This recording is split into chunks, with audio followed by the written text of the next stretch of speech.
becoming infinitely stronger starting from Marvel.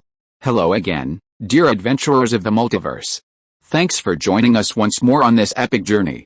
Remember, this story is pure science fiction from our wild imagination, so don't go trying to summon dragons in your backyard.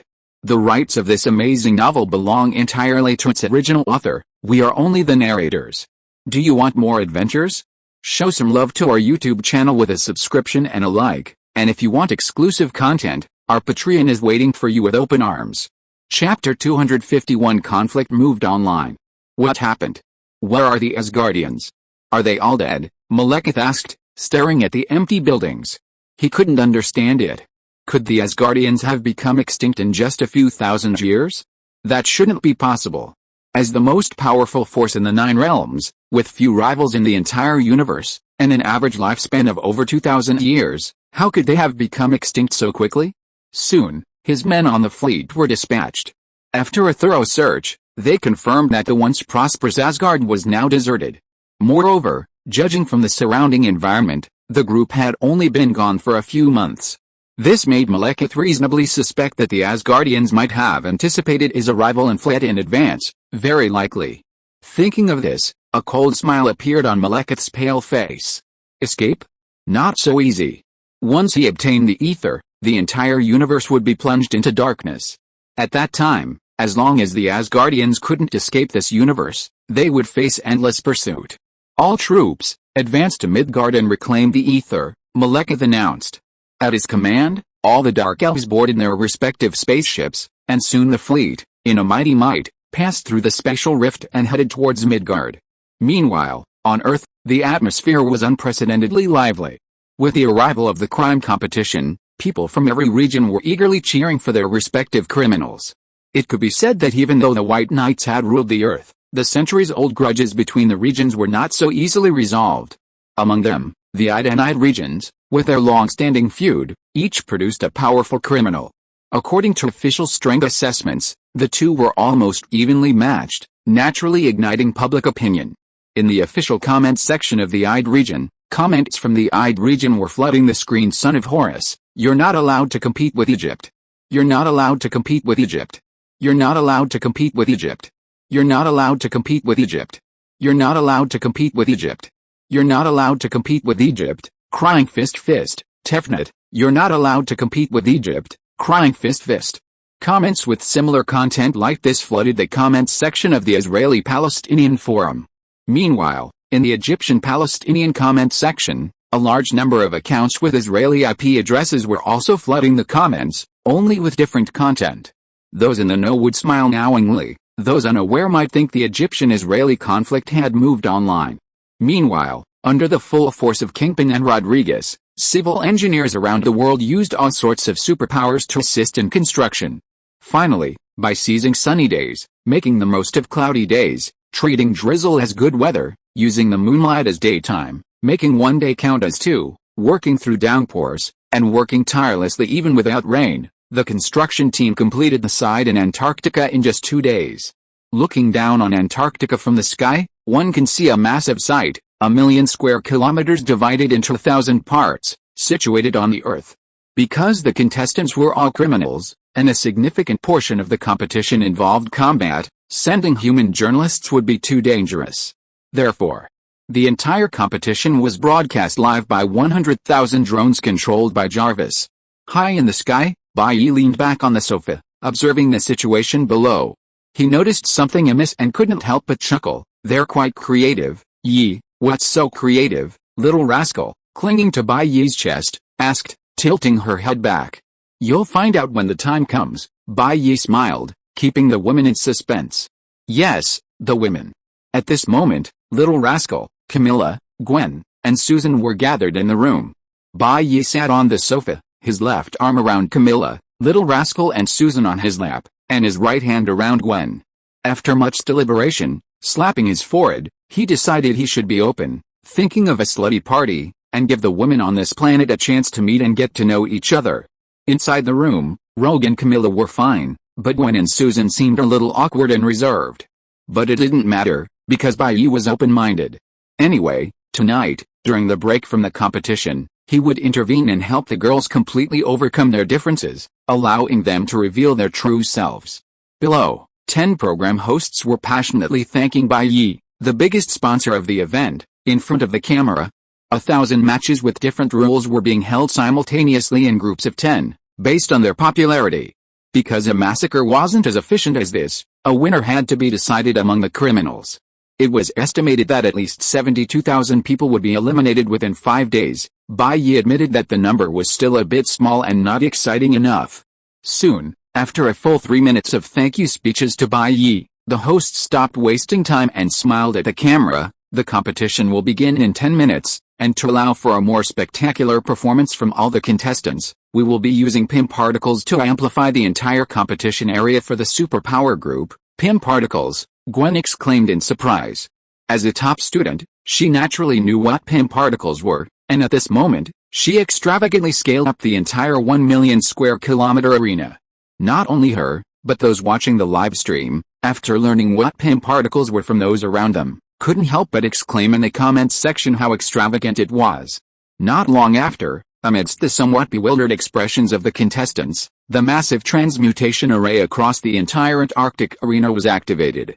In an instant, a level 12 artifact that would cause a huge uproar in the god space was being recklessly wasted here.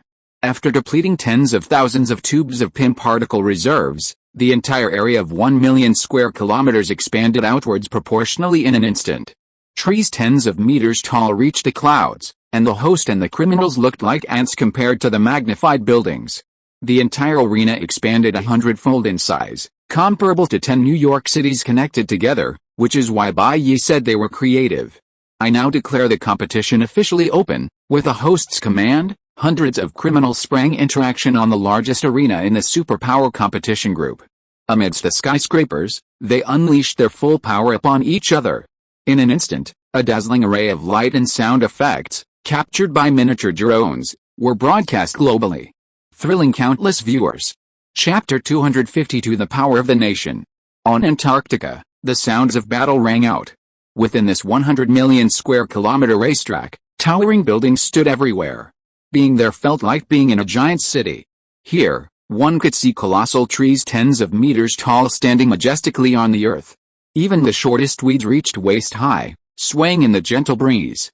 In the extraordinary zone, the various criminals clashed, their eyes wide, unleashing their most violent attacks on each other in a desperate fight for survival. Splitting Mount Tue, a bearded man roared, his inner energy surging as he swept forward with all his might. Swoosh, a blade of energy several meters long, filled with blazing flames, swept across the sky. The scorching heat instantly charred the air, tearing apart the walls of the 1,000-meter-tall skyscraper before him, slicing towards the enemies within. The bearded man thought arrogantly, I'm carrying the entire foundation of the A district. You're actually fighting against tens of millions of people behind a whole district. What do these criminals have to fight me with? His name was Alex, an employee of the A district Stark branch. His awakened superpower was malicious precognition. This ability allowed him to visualize an opponent attacking him 3 seconds in advance. He could then recursively predict his defenses against those attacks based on his own reactions. As for the reasons for his death sentence, murder, rape, tax evasion, and publicly spreading malicious information detrimental to His Majesty while intoxicated. In prison, the A district administrators approached him, asking if he would fight for the British district. For survival, he couldn't refuse. After agreeing, all the energy within the entire A district prison was forcibly transferred to him. Furthermore, a rare psychic superpower transmitted his consciousness to him, infusing his brain with countless combat techniques and martial arts derived from meridian theory. In just one night, he transformed from a relatively quick-witted ordinary superpowered death row inmate into a new one. He was now an ultimate killing machine with superb combat skills, possessing the millennia-old internal energy of the Everyone Has Skill 3.0 inches version, and the ability to foresee the future. Before encountering his current opponent, 2 death row inmates, also from the superpowered group, had already fallen at his hands. But at this moment, Alex's expression changed, because his ability foresaw his own death in the next second. In the vision, the enemy before him was indestructible. His own fiery blade energy could easily shatter even alloys, but it only left shallow marks on the opponent. After the opponent withstood his attack with his powerful physique, he instantly traversed hundreds of meters and blasted him into a bloody pulp with his bare fists. How is this possible? How is this possible? The opponent's strength was beyond his imagination. Alex's eyes were filled with a fear of death, and he immediately chose to run away. But as soon as the thought of retreating arose, the vision in his mind reappeared. Before he could take 3 steps, his head was severed and his life was cut off. Filled with fear, Alex's mind raced through countless possible solutions in a mere second. Resist with all his might? Be smashed into pulp? Retreat? A swift pursuit followed by a pierced heart. Surrender on his knees? Before his knees even touched the ground, his cervical spine was ripped from his shoulders. Death, death, death, death, death, death, death, death, death, death, death. In that instant, dozens of different solutions all pointed to death. And each method of death occurred within a mere 3 seconds, instantly crushed by the opponent's most powerful attack. As death drew ever closer, immense fear crept into Alex's mind. In this endless cycle of trial and error, time slowly ticked by. Finally, as time reached its limit, he, who had stood motionless the entire time, was brutally blasted apart by a pair of iron fists. Why didn't this guy fight back? A burly man with bulging muscles and a broad back questioned, looking at the pulp before him. A hint of unfulfilled desire flickered in the man's eyes. He was completely unaware that the other's choice was the most correct one after his attack had blocked all other possibilities. After cutting off all of Alex's escape routes, the opponent had no idea where to run. Staying still would have given him an extra 0.3 seconds to live, so he was ultimately killed by his own precognitive abilities. This burly man was named Mahavaja, an Indian Brahmin, whose ability was super speed. This ability could disregard the laws of physics, forcibly increasing his maximum speed 3 times for a short period. 3 days prior, the man had no criminal record. But for the benefit of the Indian region after his victory, he voluntarily surrendered, and the police found a staggering 3 tons of drugs in his residence. And these drugs weren't something he sold or cultivated, they were stolen. Yes, stolen. To obtain a death sentence, he directly stole drugs that were about to be destroyed from the Narcotics Control Bureau, NCB, of India and surrendered himself after contacting the seller. Such a large quantity of drugs naturally led to his execution along with the traffickers at lightning speed. But less than 2 minutes after entering prison, he signed a competition agreement with a streamlined process. Like Alex, he experienced countless buffs stacking up in prison. As the second most populous region in India, and potentially a contender for the top spot on the future, India boasts a massive population and relatively underdeveloped living conditions. The Indian people have a remarkably high acceptance of superpowers, largely disregarding any potential side effects, resulting in a very high application rate. Consequently, India naturally produces the most superpowered individuals globally, undoubtedly the world's #1. Therefore, compared to Britain, Mahavaja enjoys the greatest benefits from superpowers. Physical enhancement enhances his physique. Force abilities reduce the weight of his bones and muscles. Mental abilities make his will indestructible, immune to pain. Blessing abilities grant him inexhaustible energy and instantaneous healing. Spatial abilities expand his Danshan's capacity through spatial stacking, increasing his stored internal energy by more than 10-fold. Mental and temporal abilities allow him to overclock his brain, spending decades in mental space for combat training. With the collective efforts of the Indian nation, Mahavaja's strength has reached its peak. In terms of pure strength, he might even be able to hold his own against the lowest-tier professional heroes or villains in Stark's or Kingpin's hands. Besides him, the Indian region has sent 3 other near-professional fighters of similar skill. The current crime tournament appears to be a contest of criminal power, but it's entirely different. With victory tied to subsequent resources, the competition is actually a battle of the established strength of each region. Under these circumstances, those small, isolated nations simply don't have the qualifications to compete with former superpowers. Chapter 253 Nuclear Bomb Competition. Just as Mahavaja was feeling annoyed by the mess of meat sauce before him, which hadn't satisfied his cravings, the entire information world collapsed instantly. The key information was then packaged and compressed. Finally, this information coalesced into a scene that returned to reality, appearing in Alex's mind. That was close. Was there such a terrifying enemy among this opponent? Alex, hiding in the corner, felt immense pressure. Yes, he wasn't dead. With his precognitive abilities, how could he be so reckless as to engage in direct hand-to-hand combat? Of course, he would first hide in the corner, mentally rehearsing various attack methods. Then, he would probe the enemy's various trump cards until he had absolute certainty before delivering a fatal blow. That's how he killed his last enemy. And everything that had just happened was merely a premonition of his own premonition. At this moment, he was hiding in the corner, constantly gathering information on others. As long as his brain could handle it, his infinitely recursive precognitive ability could almost know the information of every opponent. This is why the people of the E region chose him as a contestant. After all, maybe he could survive to the end and win? And this kind of gamble happened everywhere on this battlefield. The battle, a culmination of the efforts of various regions, selecting the best of the best, all for the sake of a single victor, was unimaginably intense. Even if you were to bring Bai Ye, who single-handedly ruled the entire planet a few months ago, here, he would likely be injured and defeated against the combined forces of thousands of superpowered criminals. Online, viewers watch the fierce battles below, some alone, some in teams. The colorful light effects flying across the sky thrilled the viewers of the superpowered group's live stream. But the next moment, after a blinding flash of light, a massive, visible explosion resounded throughout the arena. The terrifying threat of death forced the criminals to abruptly stop fighting.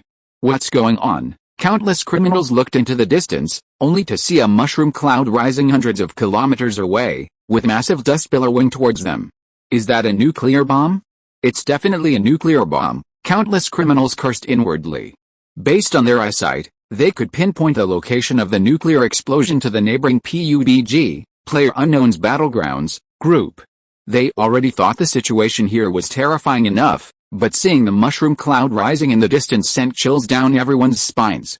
Following the first explosion, wave after wave of nuclear explosions erupted in the distance, turning everyone pale. Is that World War IV? What's going on? One of the criminals cursed, then saw a cylindrical missile carrying a nuclear warhead flying towards them. The warhead flew over the PUBG area and landed on the superpowered battlefield. As everyone's faces turned deathly pale, the mushroom cloud rolled in again. Caught completely off guard, it randomly claimed the lives of several criminals engaged in a fierce battle, including even a favorite to win the championship. Inside the White House, Stark, Kingpin, and their families gathered to watch the live stream. Isn't this a bit too much? Stark hesitated. These criminals are almost as strong as the professional ones under our command. Stark knew the strength of his own squad.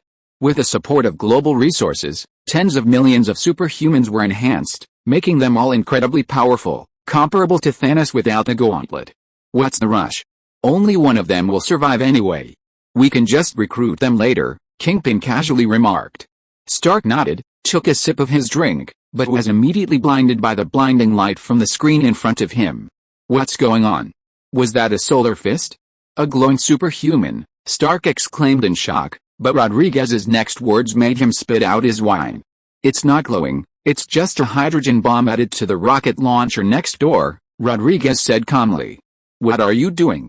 Isn't this a gunfight competition? Stark wiped the water from his mouth with his sleeve. Who said rocket launchers and nuclear warheads aren't guns? Rodriguez shrugged. And now, those guys in the gun squads, after being enhanced by their respective districts, can even fight hand-to-hand with submachine guns without weapons. Without some powerful weaponry, they're practically invincible. If the outcome is decided by hand-to-hand combat, what kind of gun squad is that? You can't kill anyone without a hydrogen bomb, Kingpin explained. Faced with his words, Stark could only swallow his anger, but watching the nuclear warheads flying everywhere was still hard to bear. Meanwhile, on the arena, as the superpowered district was caught in the crossfire, the criminals couldn't sit still. Looking at the nuclear warheads traveling at supersonic speeds, with a flight radius of hundreds of kilometers and in blast radius of tens of meters where no one could survive, these criminals felt a chill run down their spines. Although they might not necessarily be able to dodge them, having to distract themselves from dodging these things during combat would drive anyone crazy. Your mom's gone crazy. Hey, referee, is nobody doing anything about this? A criminal, looking at Jarvis's live stream drone, pointed at the mushroom cloud in the distance and complained, a nuclear bomb is one thing, but he crossed a boundary.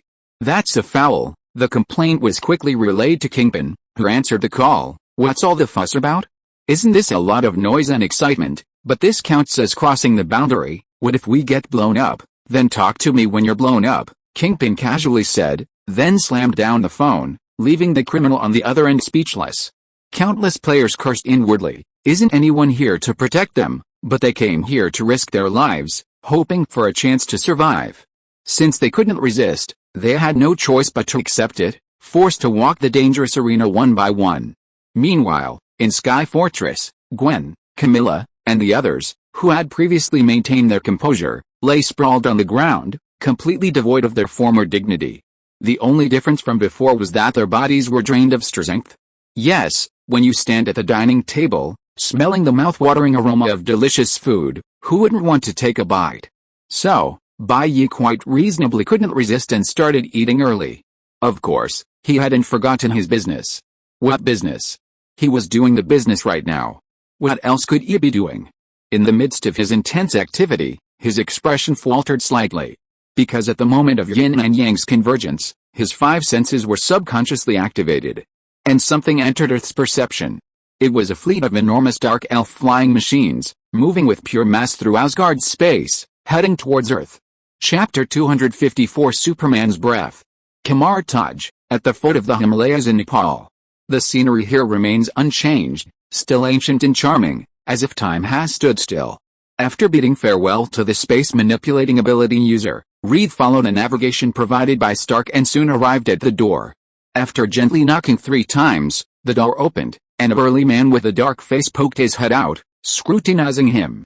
"Hello, I'm Heroes." Reed was about to introduce himself when he was abruptly interrupted. "No need for introductions. Mr. Stark has already informed us of your situation. Just come in." Looking at the open door, Reed was somewhat stunned, but quickly followed the man's steps. Inside was a rather large courtyard, where dozens of men and women dressed in monks' robes were solemnly drawing circles in the air. With their gestures, intricate patterns unfolded before his eyes. Looking at these patterns inlaid with gold, Reed's eyes shone with an intense curiosity and a desire to study them. But he still understood the mission, and compared to magic, the multiverse travel device was clearly more attractive to him. "The Ancient One is inside. Just go in, I'll wait for you here," said the burly, dark-faced man. Reed thanked him and went into the courtyard, where he saw a bald woman in an orange robe talking to a long-faced man. "All right, Stephen, we have a new guest. Go back and think carefully about whether you want to learn magic from me," the Ancient One said with a smile. Stephen Strange nodded wearily. Once a medical genius and New York's best surgeon, he was now unemployed. He had diligently studied surgery for nearly 20 years, but he was utterly outmatched by the life-saving power of internal energy and the superpower to reverse time. Standing before the relentless march of time, the final result was so bleak. Fortunately, superpowers revitalized the already excessive productivity. Even a lazy person, with the world's lowest welfare system, only needed to symbolically work 6 hours to live a life no less impoverished than the middle class a year ago. Originally drifting aimlessly among the unemployed, he suddenly received a government job placement notice, instructing him to follow the map to Kamar Taj to learn magic. Intrigued, he came to check it out and found the Ancient One already waiting there. Reed watched Stephen's departing figure, then sat in his previous seat and said, "Ancient One, Mr. Stark asked me to inquire about the Reality Stone." "The Reality Stone?" The Ancient One smiled serenely, a knowing glint in her eyes. The time stone she wore emitted a faint green glow. Compared to her previous frequency of checking every 3 days and every 5 days, she hadn't used the time stone for probing in a long time. This space-time was exceptionally safe. As the main universe of White Knight, various powerful beings protected it, so she didn't need to worry about such matters. Next, as long as she followed the original plan, took in this unemployed refugee Stephen, trained him well, and passed on the time stone, she could retire completely. Of course, death was out of the question, at least not now. The Eternal One had recently appeared to her in a dream, repeatedly instructing her to remain steadfast in her post and live well until Bai Ye became an existence transcending this universe. The next moment, the magic inscribed within the time stone was triggered, and countless futures unfolded before her eyes. Under Reed's gaze. After a few seconds, she slowly said, "According to future predictions, the ether particle is already within a young man, but he is extremely dangerous. If you try to subdue him, there's a chance it will lead to the destruction of Earth.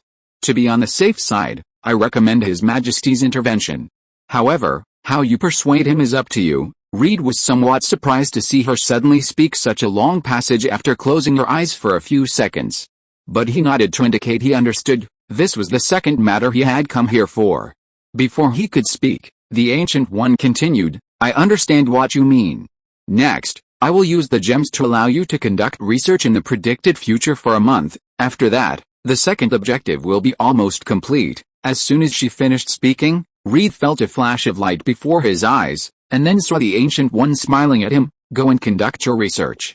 After a month, everything will collapse, leaving only memories. With that, an orange halo appeared, sucking Reed in. When he came to his senses, he found himself back in the laboratory. A month of research. Reed's eyes flashed with excitement. He looked at his assistants and said, Don't just stand there. Bring me the research report. Let me see how far we've progressed. In reality, a second later, when Reed reacted, he found himself back in Kamartaj, with the Ancient One sitting before him as she had a month before. Thank you for your help. Reed stood up respectfully, bowed, and then left. Outside, Mordo waited less than a minute before Reed emerged from the house, looking satisfied. The matter was successfully completed. Thank you very much for your help, Reed said with a smile. Mordo nodded without a smile, then led Reed outside. Meanwhile, on the other side, in Antarctica, while the competition was in full swing, Bai Ye, amidst the raging gunfire, sensed over a dozen airships, each hundreds of meters long, approaching Earth.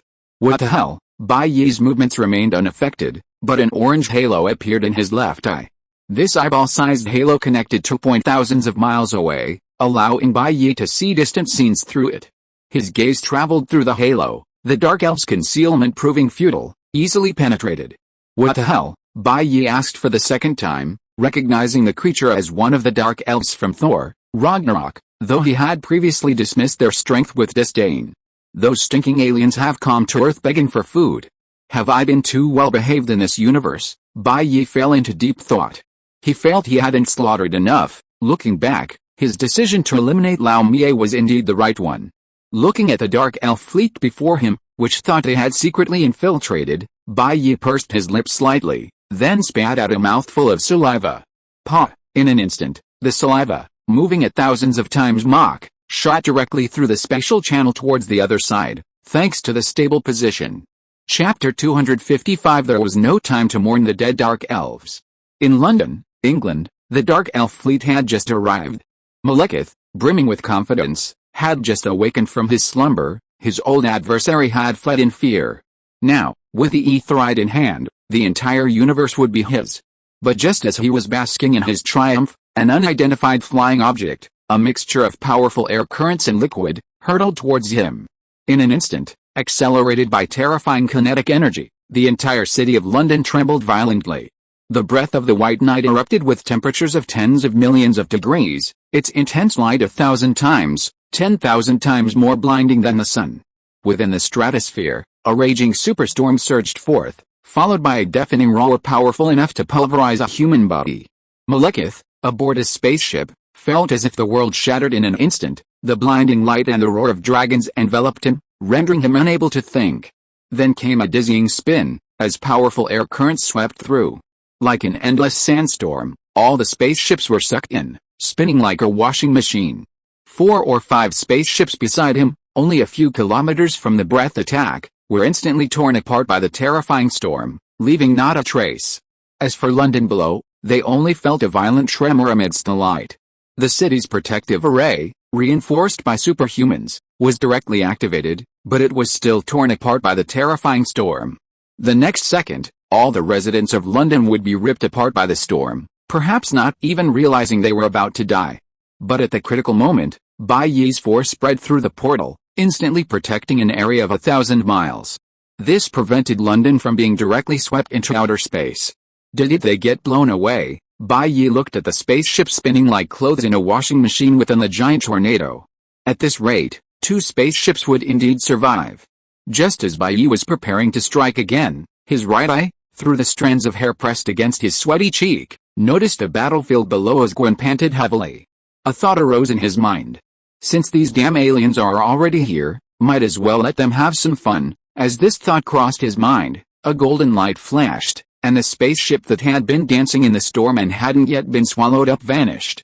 Then, the churning atmosphere suddenly stabilized, the air currents calmed down again, leaving only the debris from the destroyed spaceship falling from the sky with a crash. Above Antarctica, the badly damaged spaceship appeared out of thin air amidst a flash of golden light. Below, the battle was raging, various light waves and sounds colliding, while also having to guard against attacks from the adjacent gunners. Then, in an instant, several combatants felt a shadow cover the sky, enveloping them. Just by looking up, they saw several battle-damaged spaceships, hundreds of meters long, hurtling towards them. "Holy shit," a criminal from the Central District shouted, hurriedly dodging his opponent's attack and then avoiding the sneak attack from the sky. Standing at a distance, the criminal stared at the falling spaceship, cursing inwardly. The gunslingers next door not only have nuclear bombs, but this thing that looks like an alien spaceship, could it have been thrown over from there too? Do they really think this place is a dumping ground? Are the competitors next door really that rude? But the next moment, a resounding voice rang in everyone's ears. "This is the alien spaceship I just shot down. You can borrow the rest to play with now. Kill those aliens inside. The top 5 with the most kills will get guaranteed a spot. Winners are exempt from death. The rest who don't meet the standard continue the competition. If you kill their leader Malekith, you'll also get an extra spot." The voice was incredibly familiar. Having heard Bai Ye's speeches countless times, they immediately recognized the speaker as His Majesty.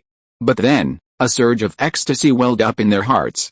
Killing these people would guarantee at least 5 victory spots, while here they toiled away for only 1. "I'm not even playing this game anymore. Damn aliens," a criminal roared. For a moment, everyone's eyes gleamed with bloodlust as they fixed their gazes on the massive spaceships, as eager as Gorky upon seeing a book. What just happened? Inside the spaceship, Malekith rubbed his spinning head, feeling as if his brain had been shaken clean. But the next moment, clanging sounds came from outside. What's going on? Who attacked? His face showed panic, a sense of the unexpected rising within him. Looking at the screen, he saw the scene outside the spaceship. Thousands of humans with glowing red eyes, bleeding like hungry infants, were rushing towards them. Yes, thousands. Not just the superhuman zone, but criminals from several other surrounding districts, upon hearing the news, immediately abandoned their matches and rushed across districts to this location. It was easier to fight aliens than to compete against superhumans. At least these guys seemed closer to ordinary people than criminals like themselves. These competitions are just too intense. Singing against singers with seductive voices, playing chess against people whose brains have supercharged computing power rival computers. It's practically a contest of which region has the highest level of cheating. In that case, why not target these aliens directly? After all, these aliens aren't monsters who can punch out craters dozens of meters deep, leave only 3 footprints on a marathon track before hopping to the finish line, or use nuclear weapons more frequently than American gangsters engage in hand-to-hand combat. Malekith watched the monsters moving with incredible speed in the distance, his expression twisting for a moment. No wonder Asgard is deserted. They all came to settle in Midgard? But before he could recover, he saw a muscular, burly man leap into the air. Amidst the billowing dust, he instantly covered a distance of over 1,000 meters, his right fist blasting out at several times the speed of sound. Godspeed! Maeva roared, and in an instant, his speed defied the laws of physics, increasing to 3 times its original speed. His right fist vanished in an instant, like a frame skipping through time, only to reappear slamming into the dark elf fleet. Amidst a deafening roar, the hundreds of meters tall spaceship, its surface constructed of an indestructible alloy, was instantly cleaved in 2 by the fist and sent hurtling backward. The earth seemed to tremble and groan. Some of the dark elves inside the spaceship were killed by the shockwave. Victory belongs to the Indian region, Mashawach roared to the heavens, and the next moment, a blinding light erupted, engulfing his figure. Yes, it was the hydrogen bomb. There was no time to mourn the fallen dark elves. The players from the adjacent weapons section arrived on the battlefield. Chapter 256. That's incredibly authentic. On the Antarctic battlefield, Malekith's feelings were complex. A mix of panic, helplessness, and speechlessness lingered. Looking at the thousands of contestants, their eyes bloodshot, surging towards him like zombies, he was momentarily at a loss for words. Only a few thousand years have passed. Have these Asgardians gone this mad? He didn't believe these monsters were Midgardians. In his mind, he still considered the criminals as Asgardians. At that moment, Malekith imagined that Mashava, who had smashed a ship with a single punch in the distance, must be the new Asgardian prince. But as he made this judgment, He saw a hydrogen bomb engulf the Asgardian prince. Is this regicide? Malekith wondered uncertainly.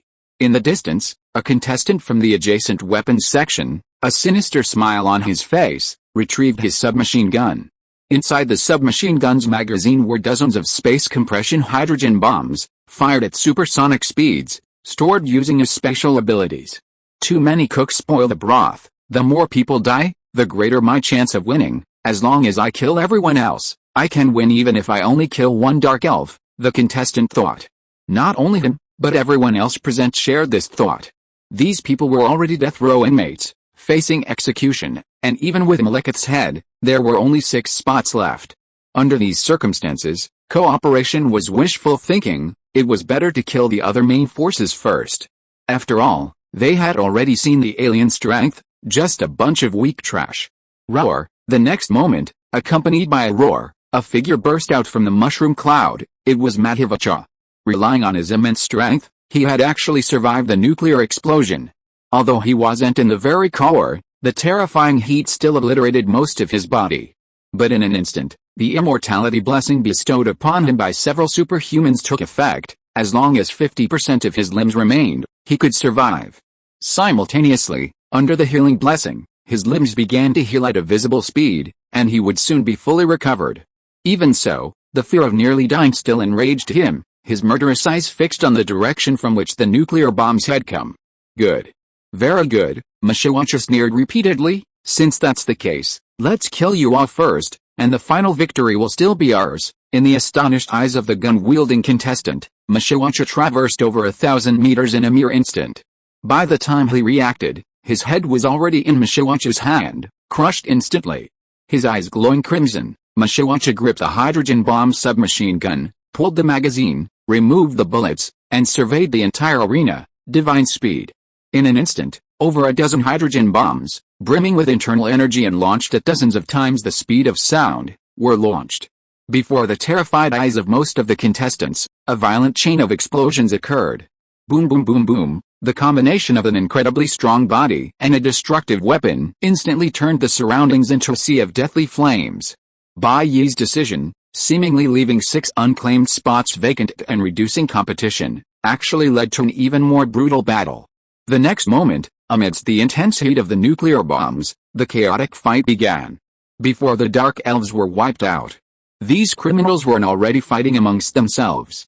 After all, with the Dark Elf strength, they didn't need to worry about being outmatched. Their biggest challenge now was how to survive the battles against their competitors.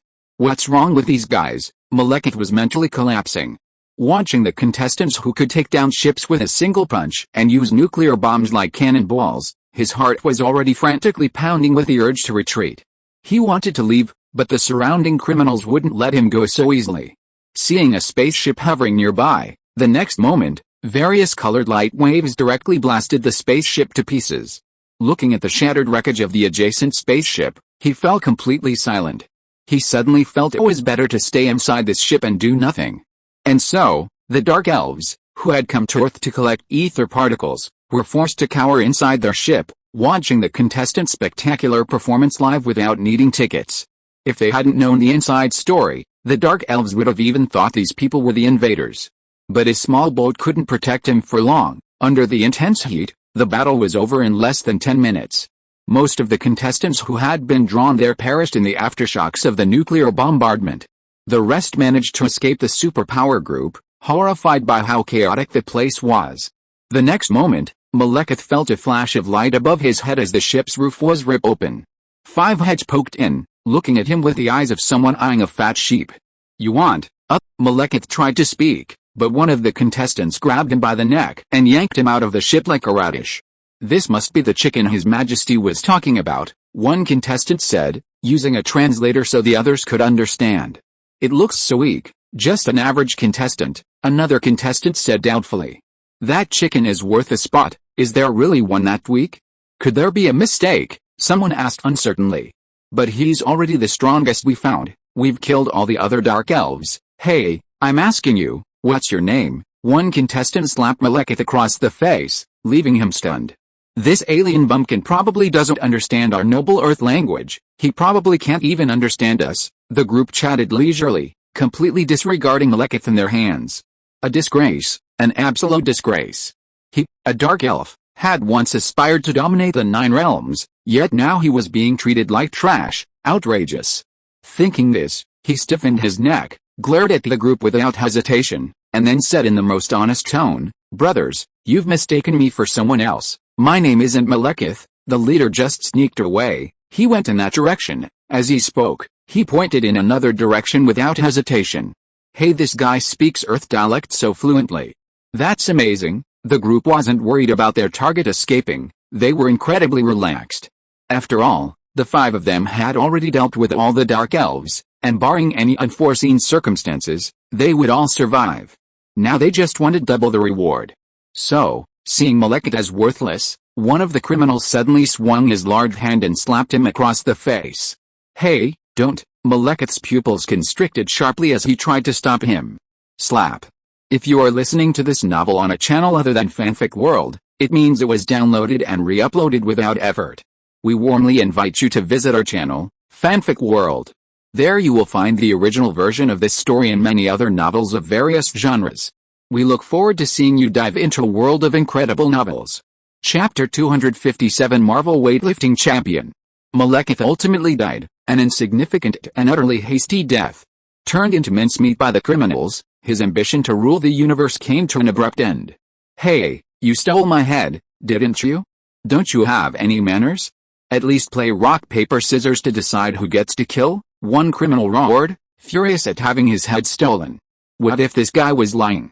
But anger aside, since there was no longer a threat of death, the remaining spot didn't matter much to them. After all, taking another spot only doubled the region's resource allocation. It wouldn't give them an extra life. In the criminal's eyes, it was nothing more than a trivial matter. As for the one who made the move, it was naturally Malvacha, who had been sent to fight for the Indian region.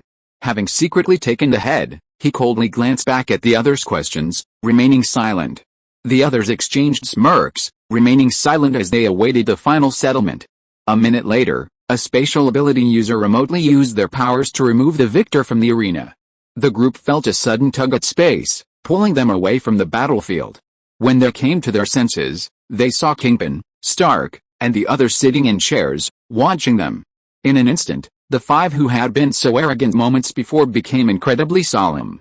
The next second, these criminals knelt down like mountains collapsing, prostrating themselves and saying in unison, "Greetings, Your Excellencies Presidents." "Quite clever," Kingpin said with a satisfied smile.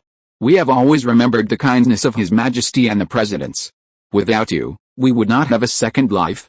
Our lives were given to us by you. We report to Your Excellencies Presidents that we have repented and will never dare to do anything harmful to society again." In front of a global live broadcast, the criminals who had been so arrogant moments before were now more docile than kittens and more obedient than lapdogs in front of Kingpin and the others, causing a sense of disillusionment in many viewers. "Your abilities are quite good, ranking first among all the criminals, barely enough to enter the Global Defense Force." Kingpin's eyes were calm and expressionless, but his words stirred up a storm in the hearts of the 5 criminals. "President King means we can enter the legendary Global Defense Force." The 5 criminals were incredibly excited, clearly understanding what this meant. Acting first and reporting later, a royal privilege. A status beyond the regional level, directly responsible to the president. This was a privilege others couldn't even dream of. "Thank you, President King." The criminals thanked him again. "What are you saying? You should thank His Majesty. He gave you this opportunity," Rodriguez interjected, correcting them, causing the criminals to panic and repeatedly agree. As for Stark, he watched the scene silently. Kingpin's offer to bring them into the guard required his approval. He would see what crimes they had committed before deciding whether to agree. Several contestants lay prone on the ground, only to hear Kingpin's next words. "According to the competition procedure, the medals for the champion of the extraordinary group should be awarded next, by His Majesty himself." Upon hearing this, the criminals, who had been obediently lying down, widened their eyes and abruptly raised their heads to stare at Kingpin. "His Majesty is giving us awards? Am I dreaming?" It was as if a nuclear bomb had exploded in their hearts. Their hearts pounded wildly in disbelief. Meanwhile, in the live broadcast, the envious comments abruptly stopped, followed by an overwhelming flood of jealousy and regret. If jealousy could kill, these 5 would have been killed by the global emotions. The criminals trembled like leaves. If joining the Global Guard was a stroke of good fortune before, this was something even their ancestors wouldn't have dared to dream of. This was Bai Ye, the ruler of Earth. The one who ushered in the extraordinary era. The God supreme in the eyes of the world. He was going to personally appear and award them medals. The members of the Extraordinary Guard, standing to the side, were all annoyed as they looked at the criminals. Damn it, what right do these pieces of trash have to receive an award from His Majesty? I should have become a criminal myself. Damn it, you'll have to wait a while. His Majesty is currently busy and can't come over, Kingpin said, looking at the message Bai Ye had sent. After all, unlike you criminals, His Majesty carries the weight of the entire world on his shoulders. Naturally, he can't just meet with us casually, Rodriguez said. I understand. His Majesty has the entire universe on his mind. He's definitely dealing with something of paramount importance right now. Just being able to see us is already a great honor for us, Mashiwacha said respectfully. Bai Ye at this moment. Gwen at this moment, Slow down, I can't take it anymore. Camilla, Rogue, and Susan were in the same boat. Seeing that the criminals were quite sensible, Kingpin nodded calmly and said, good that you understand. Get up now. After all, you are criminals. Being spared death doesn't mean you're exempt from punishment. To prevent you from offending the Emperor, put on handcuffs and wait on the side. After he finished speaking, the disgruntled guard stepped forward and handcuffed the criminals, who then waited quietly in the room. Stark and his team continued to watch the matches of the contestants from other regions while they waited. An hour later, Bai Ye arrived late, having tidied his clothes. As soon as he entered the White House, he saw several contestants wearing handcuffs. What's the point of wearing them? They won't stop us anyway, Bai Ye said indifferently. Then, in front of the criminals who were so excited that they knelt down, he casually tore off the alloy shackles. Your Majesty, so gentle. The criminals were deeply moved, looking at the young man before them. This was the first time they had seen the Emperor up close, and they felt no resentment at having waited for an hour. Even if they had to wait another 10 years, it would have been worth it. The medals? Give them to me, Bai Ye beckoned, and a tray immediately appeared, containing 6 pure gold medals. Picking up one, Bai Ye placed it around the neck of the ringleader. He continued in this manner, placing the 6th medal around Mashiwacha's neck, who already had one.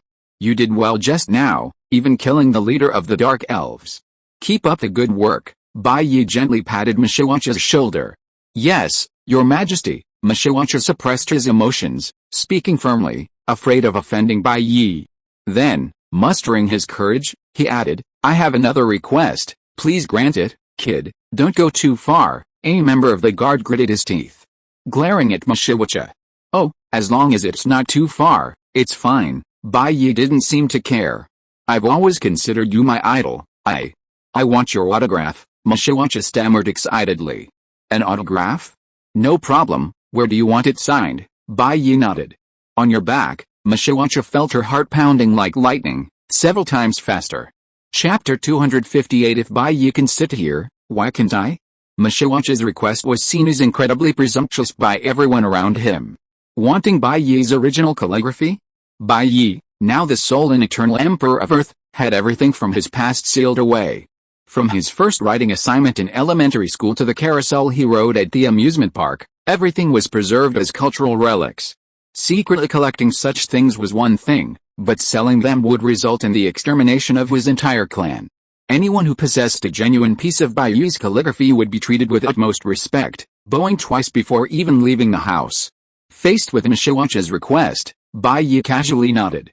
In front of the others, their eyes bloodshot with jealousy, Bai Ye pulled out a ballpoint pen from his special storage and signed his name on Mashiwacha's back. Mashiwacha felt a tremor of excitement. He hadn't lied, he was indeed a die-hard fan of Bai Ye. He wouldn't dare damage the signature on his back in the slightest. He decided that once he returned, he would peel off all the skin from his body, fill the inside with precious metals to support the skin, and then, after the dummy was completed, he would bestow upon it the blessing of immortality, so that it would be passed down forever along with Bai Ye's rule. The only problem now was whether his signature might be taken by the Prime Minister and others in the Indian region under the pretext of protecting cultural relics. Mashiwacha was troubled. After all, he was just a minor Brahmin in the Indian region. After casually awarding medals to a few criminals and offering words of encouragement, such as "you are the real man," Bai Ye, having stirred their blood, decided to leave. But then Stark called him back. "Playboy, don't go yet, I have something to discuss with you later." Looking at the private message in the chat group, Bai Ye paused for a moment, then nodded slightly and waited inside the White House. A few minutes later, after dealing with the criminals and clearing the White House of irrelevant people, he turned his gaze to Stark. "You suddenly called me over. Something must be wrong now, right? Given my personality, could it be that I wanted to invite you to a party?" Stark shrugged. "That's great. Congratulations on getting back to your old ways," Bai Ye chuckled teasingly. Ever since seeing his future self with such an obedient daughter, his fatherly love had surged. He started to feel that he should also shoulder the responsibilities of a father, and not mess around like before, but settle down and live a good life with Potts, hoping to have a little Morgan or something. Recently, his life has been as serious as a corporate slave, making it hard to connect him with his former Playboy days. It's simply absurd. Anyway, Bai Ye has no intention of living such a life, and doesn't even plan to have children for the time being.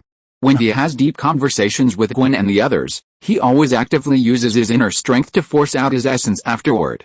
Otherwise, given the activity of Bai Ye's cells, it wouldn't be impossible for them to produce a child with the same infinitely powerful talent after fertilizing a woman's egg.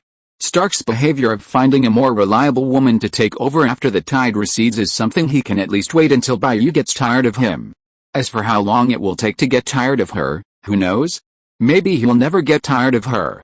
Being teased like this by Bai Ye, Stark smiled slightly, not finding anything wrong with this kind of life. It was his own choice. He had already indulged himself in his youth and had no regrets. After a brief chat, they steered the conversation to business. "The ether, the reality stone, has appeared," Stark said. "If it appears, then collect it," Bai Ye said matter-of-factly.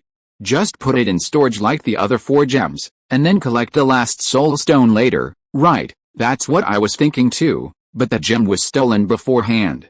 We went to the Ancient One for a divination, and that guy is a tough nut to crack. If Magneto and the others go straight for him, a lot of people will die," Stark said. Upon hearing this, Bai Ye understood his meaning. With Earth's current capabilities, even with a full-on, serious attack, a significant number of people could still die. This meant the opponent's strength was at least at level 8, surface, power. If things went wrong, the entire Earth could be destroyed by the aftershocks of the battle. "Alright, I'll go." "Where is he now?" Bai Ye asked, showing a slight interest. For such a powerful figure to appear on Earth, he wanted to make contact and find out who he was. "I don't know," Stark replied without hesitation. "You don't know? You went to the Ancient One for a divination? You don't know?" Bai Ye was speechless. "I forgot, I only know that the other party should be near London, England." Stark spread his hands to indicate innocence. "Alright," Bai Ye was speechless, then closed his eyes, his field of energy emanating from his body, enveloping the entire planet, and began to probe. In the blink of an eye, billions of people on Earth were enveloped by his aura, their breathing and heartbeats were detected and filtered. The next moment, within the field of energy, everyone felt an inexplicable force pressing down on them.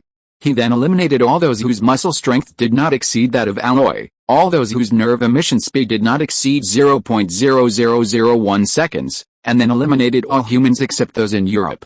Just a moment later, Bai Ye had locked onto his target, revealing a slight smile, and said, "Found you." In Bai Ye's perception, the density of the other party's skin had exceeded that of a neutron star. He could predict that the other party could even wipe out the surface of humanity with just one punch. And when his field of energy spread to the other party's body, an unknown substance with a very high energy level actively burst outward, with a will to reject everything, blocking his field of energy from entering.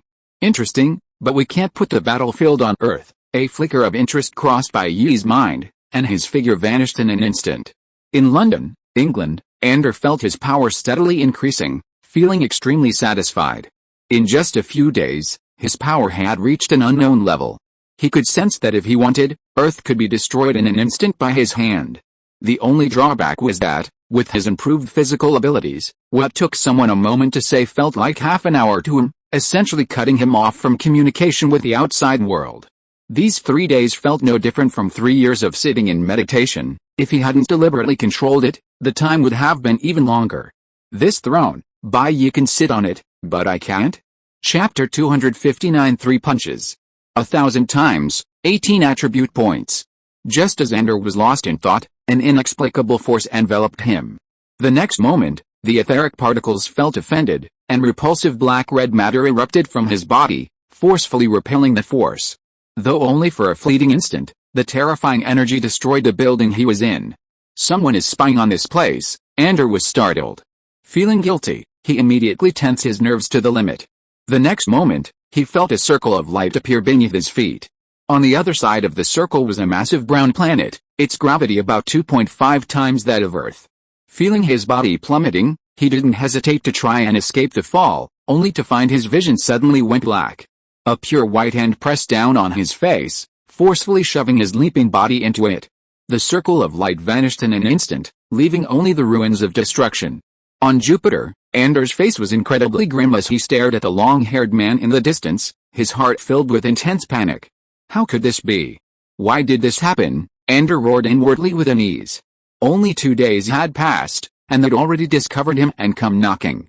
He hadn't even reached his peak development, and the energy within his body hadn't been fully absorbed, yet he'd already run into Bai Ye. Things shouldn't be developing this way. I didn't expect you to be able to continuously absorb ether particles as energy, your strength increasing at a visible rate. No wonder Stark and the others said they couldn't handle you, Bai Ye said calmly, looking at the others' three-dimensional data on the description panel. In Bai Ye's hand, the space stone emitted a soft glow. It was precisely because the energies of the two stones canceled each other out that Bai Ye was able to press him into the spatial portal. Your Majesty, Ender forced a smile, suppressing his inner dissatisfaction and murderous intent. Is there some misunderstanding? Bai Ye looked at the increasingly threatening man before him. Fine, extract the ether from your body, then go back and live peacefully as an imperial citizen.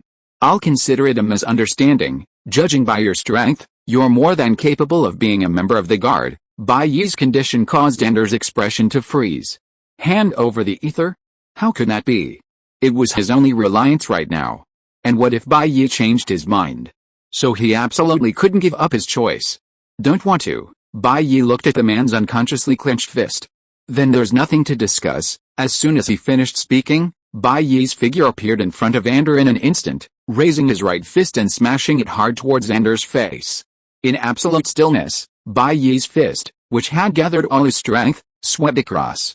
The extreme brilliance and intense heat erupted, instantly unleashing a terrifying cataclysmic storm over a radius of 100,000 miles. But before the aftershocks could dissipate, Ender slowly widened his eyes, staring at the fist hurtling towards him, as if witnessing something utterly shocking. This punch, Ender muttered to himself. It's too weak. Within the field of influence, Ender shouted excitedly, looking at the right fist whose trajectory he could barely track, and without hesitation, he threw his own right fist.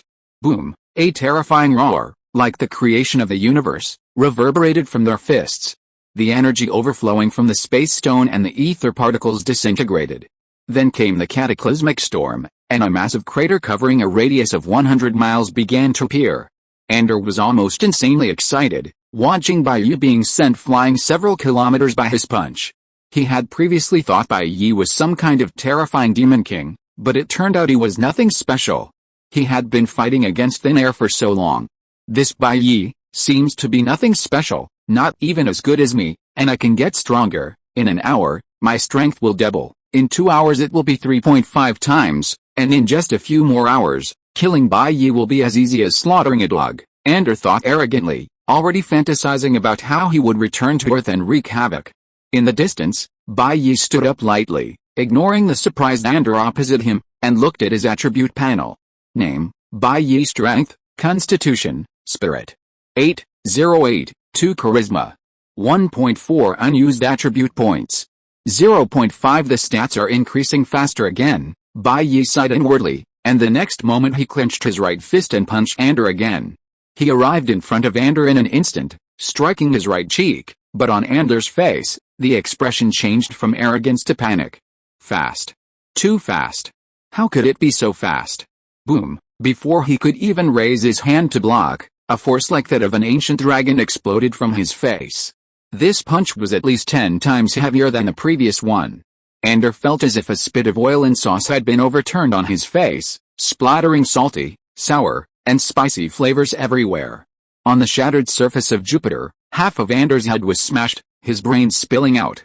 In the massive impact, Ander plummeted into the depths of Jupiter, barely managing to stop after sinking tens of thousands of meters. The Reality Stone's energy surged outwards, continuously absorbed by Ander's superpowers, filling the void in his head, and he was soon fully recovered. But Ander was completely dazed. If it weren't for the intense pain he had just experienced, he might have even doubted whether he was hallucinating. Could His Majesty have held back? The thought arose in Ander's mind. On the surface, Bai Ye looked at his fist and lamented, "Damn it, I won't dare use my full strength anymore. My power has increased tenfold." Name, Bai Ye Strength Constitution Spirit. 828, 4 Charisma. 1.4 Unused Attribute Points. 0.6. Looking at Ander, who had made him 100 times stronger since the start of the war, a hint of anger flashed in Bai Ye's eyes. Boom, he leaped forward, plunging into the depths of Jupiter. His right fist, even more terrifying than before, began to smash towards the bastard's face. "No, I surrender." Ander raised his right hand, wanting to say something, but Bai Ye's fist had already slammed down.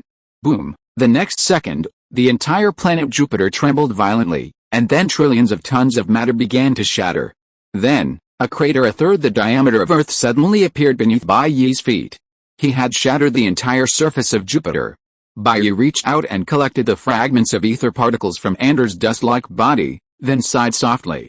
8.6. Bai Ye spoke in a language incomprehensible to others, his eyes filled with worry. He didn't want to fight where 3 punches would increase his strength 1,000-fold. With heavy thoughts, Bai Ye opened the spatial portal and casually tossed the ether particles to Stark, saying, "Got them back. Keep them safe." So fast, Stark stared blankly at the sealed particles in his hand. In his sense of time, less than 0.1 seconds had passed. But looking at Bai Ye's seemingly worried back, he thought to himself, "Looks like he encountered a very powerful enemy this time. It must have taken a lot of effort to defeat him." Chapter 260 Multidimensional Shuttle Device. What big thing happened again? Seeing the deep blue prefix jump from level 8 to level 9 in the chat group, the group members couldn't help but speculate. "Senior Bai has broken the record again," Kimishima Kana murmured softly in the universe where the parasitic beast resided. The group members began to ponder. It probably took Bai Ye about 6 days to go from level 8 to level 9. Even though the difficulty of each level increased, the time required to level up decreased, making everyone envious. Perhaps, this is what they call a genius. Everyone in the chat group possessed the cultivation techniques and secret manuals given by Bai Ye, and in the eyes of others, they were all geniuses from their respective worlds. But Bai Ye was someone everyone had to acknowledge. Even in the eyes of geniuses, he was undoubtedly a peerless genius. His rate of improvement was incomprehensible to unsuspecting bystanders. Why did this guy's growth become so fast and slow? He clearly didn't work hard, yet he became so strong so easily? This wasn't fair. But which strong person in the multiverse wasn't cheating? Without cheat codes, how can you compete with them? Even the people in the chat group were speculating about how long it would take Bai Ye to reach level 10. 3 days? 10 days? Or 20 days? At this moment, Bai Ye, staying at home, looked at his attributes, which had increased by 1.8, with some worry. Just 3 punches and he'd improved so much, his punching ability was practically unmatched. "I've become too strong lately, I should probably take a break first," Bai Ye thought to himself. After all, his strength was like a cheat code for him, he could be as strong as he wanted. But this cheat code could only increase, not decrease, which was a real pain. Bai Ye was afraid that one day his strength would exceed the limit of his field ability, and he might accidentally unleash a multiverse explosion with a single breath. Would no one in the entire universe be able to contain his ultimate bladder sore then? Bai Ye was troubled by his overwhelming power.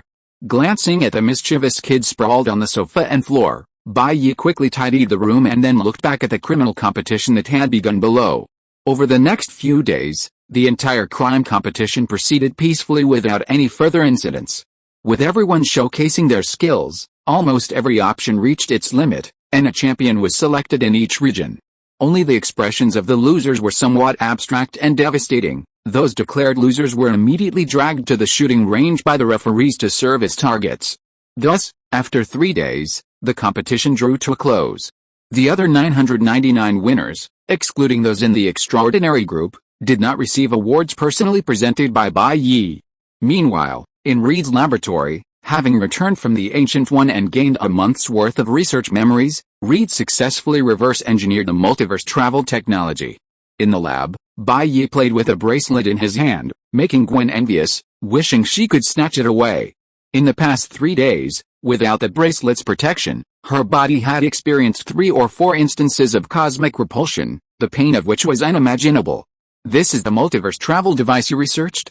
It's quite fast, Bai Ye asked, examining the bracelet. Yes, Your Majesty. Within a month of learning from the Ancient One, I have successfully reverse-engineered it, Reed explained enthusiastically. With your order, this device can be mass-produced indefinitely. The problem of limited resources in a single universe will then be completely solved, and humanity will no longer be troubled by resources. Bai Ye didn't react much to Reed's description of the future.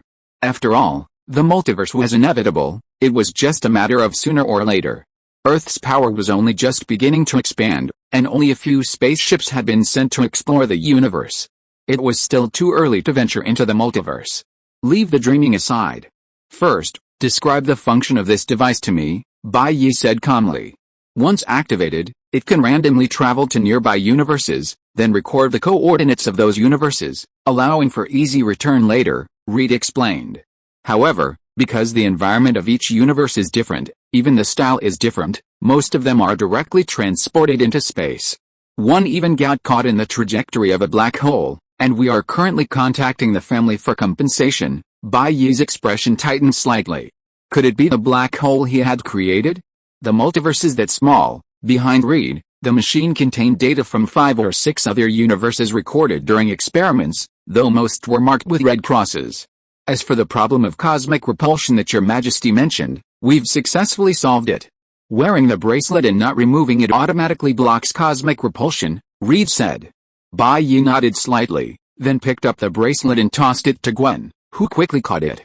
Furthermore, through this machine, we can detect you if people from other universes have crossed over and immediately lock onto their targets. Reed confidently pointed to the box behind him and smiled. What does it mean if this green signal turns red? Bai Ye asked. It means our universe has been invaded by others. Reed's expression changed slightly halfway through his sentence.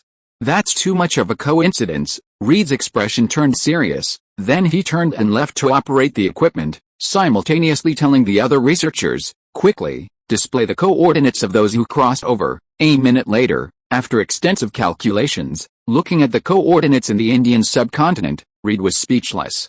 Is Earth the center of some world? Why is everyone here? Reed thought to himself. Bai Ye, however, wasn't too surprised. He turned and glanced at the guilty-looking Gwen. It was definitely Gwen's teammate who had come to rescue him. Notify the administrators of the Indian region to capture him, Bai Ye said calmly. Remember, don't give them a chance to escape. Yes, Your Majesty, Reed agreed without hesitation, watching Bai Ye fiddling with his newly acquired wristwatch and asking, Your Majesty, are you planning to travel through time now? Since I've already figured it out, I'll just pick any universe to play around with. Bai Ye smiled. Your Majesty, to be on the safe side, perhaps we should travel through a universe whose coordinates have already been determined. Reed couldn't help but remind him. After all, if he jumped into a black hole in another universe, Bai Ye's body might be fine, but the wristwatch breaking would be disastrous. Chapter 261 The Resurrected. It's alright. Facing Reed's concern, Bai Ye waved his hand dismissively, saying, I believe my luck is pretty good. Luck? Reed's lips twitched. This kind of thing was so vague and unreliable. But only Bai Ye knew that while fate was vague to others, it was something Bai Ye could almost predict. As his three-dimensional attributes increased, he also discovered that his various attributes were developing towards the conceptual system, possessing various characteristics. For example, his current self-healing ability meant that conventional things couldn't injure him. What did that mean? It meant that even an attack powerful enough to destroy a star would disappear without a trace the next second. Because the wound was left in the past, unrelated to the present, and unable to spread to the future. Of course, even without this ability, his health bar was already thicker than his experience bar. He didn't need to rely on self-healing. As long as his experience bar was full, he would instantly recover and further enhance his physique. And his mental attributes naturally allowed him to foresee good and bad fortune, achieving a kind of divination effect. Now, his mind was telling him, no problem, just choose any world to jump to, it's fine. So, following his heart's guidance, Bai Ye, under Reed's tense gaze, gently pressed the random travel function, and in the blink of an eye, his figure disappeared from the spot. Almost instantly, Bai Ye could feel his eyes seeing the entire multiverse unfold before him. He looked at the colorful, radiant, and varied shapes before him. Some were neat and independent like marbles, others were densely connected like a spider web, and still others were infinitely splitting and expanding outwards, like a cartoon animation. Here, universes that an ordinary person could hardly traverse in a lifetime were on display, so many that they seemed endless.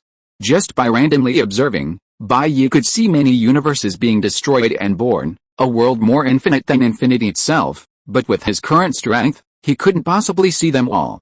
Because Bai Ye's strength was still weak, not even reaching the level of a single universe, his gaze couldn't penetrate those universes. Under the effect of the shuttle, he was quickly sucked into one of the worlds. On Earth, seeing that the connection with the White Night Watch was working normally, Reed breathed a sigh of relief. At least they hadn't lost contact, and returning was still possible. Notify Mr. Stark, a transmigrator has been reported in the Indian sector. His Majesty wishes to capture him alive, Reed said to the researcher beside him. Hearing capture alive, Gwen, who was watching nearby, also felt a weight lifted from her shoulders. After watching the convict games, she no longer believed her organization could contend with this Earth full of hidden talents. Any one of those superpowered individuals could easily defeat 90% of the organization's members. In terms of combat power alone, there was no comparison. Meanwhile, in the Indian sector, 7 Spider-Men dressed in different outfits sat together, surveying everything before them. To be honest, this Earth in this world seems pretty good, one Spider-Man, dressed in what looked like armor, remarked after infiltrating the network.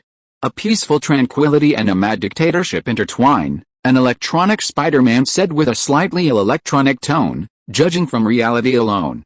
This is the most peaceful Earth I've encountered since I traveled through the universe. It's unprecedentedly peaceful, a man wearing a Spider-Man suit with the stars and stripes said coldly, put collars around everyone's necks and suppress the world with force. I wonder how long this peace can last. Don't be careless. One of our members has already gone missing in this universe. We don't know what kind of horrific torture he's suffered. We'd better be cautious. Another Spider-Man, carrying a long sword on his back and with a rather ancient look, said seriously. Just as these 7 Spider-Men were discussing among themselves, the phone rang in a nearby prison. When the warden saw the caller's nickname, his expression immediately turned serious. President, what are your orders? The warden of the Indian district said solemnly. President Stark wants mash of a tea. Okay, I'll go and inform him right away. Holding the phone, the warden hurriedly ran towards the depths of the prison. In the deepest part, a man with long hair reaching his back and a burly build sat cross-legged. Hearing hurried footsteps in the distance, the man opened his eyes and said, Zachar, what's the matter? It's a call from President Stark, sending you on a mission to capture a group of guys alive. There are 7 intruders in total, near you. Capture anyone or anything that looks red and black, or is related to Spider-Man. Oh, and these guys also have a watch like this on their wrists. After the warden finished speaking, a 3D image appeared in front of Mishiwacha, a photo of Peter Parker as Spider-Man and the dimensional traveling watch. This is the person His Majesty wants. After this job, you can be released, the warden said, handing the tracking device to the man. Is this the person His Majesty wants captured alive? I will definitely complete the mission. Mishiwacha slowly stood up, the shadow cast by the light behind him directly enveloping his body. Taking the device and putting it on his glasses, he leaped, his body instantly breaking through the reinforced concrete enclosure, creating a crater several meters wide before disappearing. 3 minutes later, in the desolate outskirts of New Delhi, a towering figure, like a demon, blocked the path of the 7-man team. Hey, buddy, you're blocking our way, a hippie Spider-Man said, but the next second, everyone's expression changed drastically, their spider sense kicked in. Oh no, this guy's got bad intentions. This was the first thought in the 7 Spider-Men's minds. They tried to dodge but could only watch as the opponent's fist, the size of a sandbag, drew ever closer. Boom, the hippie Spider-Man felt a jolt in his brain, then lost consciousness, his body embedded deep in the ground. Looking at his teammate's shriveled brain and the blood squeezing from his 7 orifices, the other Spider-Men's faces turned grim. He was definitely dead. I am Mashiwacha, who once received His Majesty's autograph. Now I am going to capture you alive. Remember my name, Mashiwacha said proudly. Who asked you? Several Spider-Men cursed under their breath, looking at their lifeless teammates. Is this what you mean by capturing you alive? Yes, this is a resurrection mission. As long as you haven't been dead for more than half an hour, I can use my inner strength to bring you all back to life. Mashiwacha clenched his fist and said coldly, so, you don't need to be afraid of being killed by me next. Chapter 262 400 Ents. In the Indian district, Spider-7, the 6-man team stared at the man standing like a demon god in the distance, their faces filled with dread. They couldn't win, they simply couldn't. The enemies they had faced before were those who, while seemingly invincible in their destructive power, capable of destroying houses and fields at will, weren't significantly different from ordinary people in terms of speed and reaction time. That's why they could easily withstand countless attacks thanks to their agility and spider sense. But unfortunately, they were now facing Mashiwacha, the champion of countless crime districts. To achieve victory, all his attributes had been maxed out. Whether it was strength, speed, defense, immortality, mental fortitude, or special abilities, he was among the strongest, a pure all-rounder. Otherwise, against the strangely capable fighters in other districts, any slight flaw would have meant certain death. And the Spider-Men's supposed agility was practically time-frozen against Mashiwacha's normal speed of several times the speed of sound. They had absolutely no chance of winning. A chilling smile crept across Mashiwacha's lips as he slammed his feet into the ground. In an instant, a web-like crack dozens of meters long appeared in the earth. Amidst the billowing dust, he unleashed his full power, striking the 6 men. After all, while they could be resurrected, if their bodies were mangled beyond recognition, there would be no hope of recovery. In that almost frozen moment, the Spider-Men, through their spider sense, sensed which part of their bodies the man would attack. Their minds followed, and they knew exactly how to dodge. A mere 30-centimeter shift to the right within 0.001 seconds would suffice to avoid the attack. Sounds simple, right? But their bodies were unable to react. Without even a chance to react, they were instantly crushed by Mashiwacha's fists, their bodies contorted, internal organs bursting, coughing up blood as they collapsed. Instant kill, and absolute, swift death. Amidst the scattered dust, Mashiwacha surveyed the fallen men, utterly dead. Reporting to the president, they've been captured and are preparing the resurrection procedure, Mashiwacha said into the communicator around his neck. After speaking, he stepped forward and laid the bodies together. His inner energy surged forth, ready to pull these men back from the brink of death before they were truly dead. Meanwhile, at the Spider Alliance base in the multiverse, a Spider-Man looked at the 7 who had lost contact and said, "It's confirmed that everything in that universe is extremely hostile to us. We can send that one from universe 51778. The Spider-Man's tone was icy. He harbored no goodwill towards this universe that had caused the deaths of so many of his team members. Although they had the ability to resurrect the dead Spider-Men, the pain of death was still unbearable. Universe 51778. Could it be that one? A nearby Spider-Man exclaimed in surprise. Yes, the original TV version. Oh, on the outskirts of the Indian region, as surging energy flowed from his dantian, it slowly repaired several corpses that resembled rag dolls. Suddenly, Mashiwacha looked up and saw a person dressed in a red and blue spider suit looking down at him from a distant mountain. Who are you? Mashiwacha looked at the figure on the mountain, his tone hesitant. The follower didn't say there was an 8th person, did he? On the mountain, this Spider-Man who suddenly appeared was looking down at Mashiwacha, casually lowering his body, his left hand behind him, his right hand clawing the ground, coldly saying in Japanese, "The man who avenged countless teammates, 400 Granny." As he spoke, this Spider-Man made different gestures with his hands, looking somewhat awkward. Huh? Where did this weirdly dressed clown come from? Mashiwacha was completely unaware of the seriousness of the situation, a questioning smile on his face. But then, Mashiwacha's expression changed drastically when he saw the figure slowly emerging behind Spider-Man. A colossal mech, a full 60 meters tall, made of a mix of red, yellow, black, and blue, with a head resembling a leopard, was rising behind Spider-Man. "Leopard warrior, combine!" Spider-Man roared, leaping into the massive mech. Before Mashiwacha's wide eyes, the 25,000-ton leopard warrior hurtled towards him amidst the tremors of the ground. "What is this?" Mashiwacha muttered, then gritted his teeth. "Just a slightly stronger enemy." With that, he dropped the Spider-Man he was helping and charged towards the giant mech, leaping high to deliver a powerful blow to leopard warrior's head.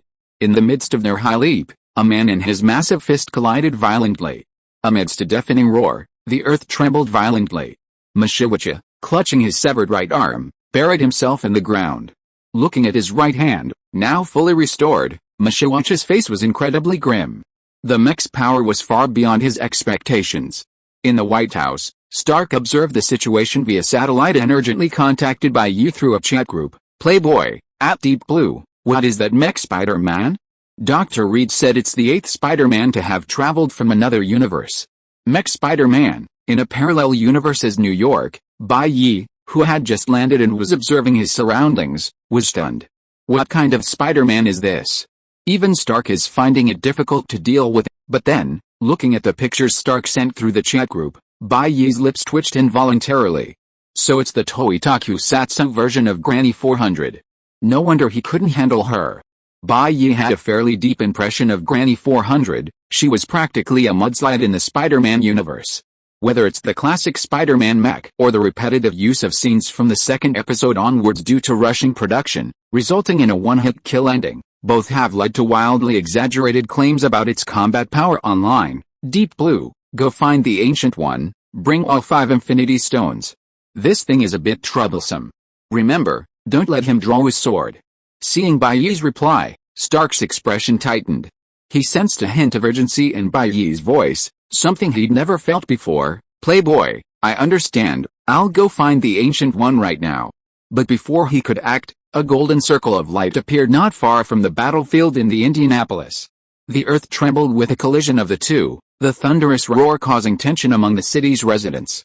Seeing that they couldn't defeat the enemy immediately, a blinding golden flash suddenly appeared. Chapter 263 Deceiving the World with Beauty. War Soul Divine Sword, Leo Patton, standing 60 meters tall, shouted the name. The next moment, his mechanical arm reached to the right, trying to pull out the weapon, but found nothing.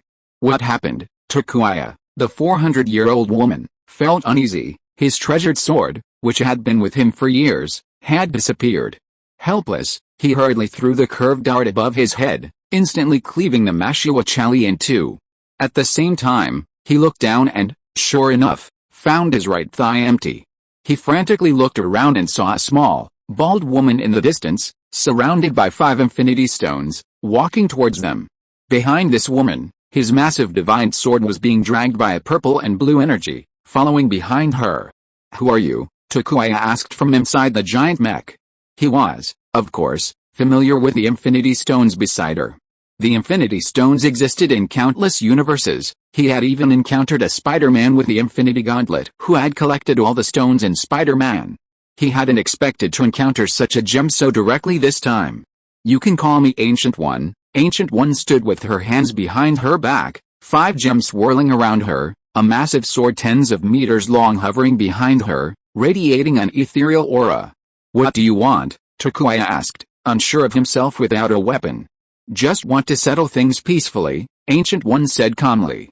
In an instant, the soul sword was pulled up by the power of the gems and flung towards him. Seeing the sword return, Takuya hurriedly caught it, his tone softening slightly within his armor. "Settle things peacefully? You're the ones who started this, innocently destroying Earth in another universe, causing the annihilation of countless explorers. There's a misunderstanding here, and this isn't about who's right or wrong," Ancient One said seriously. "It's about whether your Spider Alliance can still exist as an organization." "What do you mean?" Takuya was taken aback. "It's best to settle things peacefully for everyone.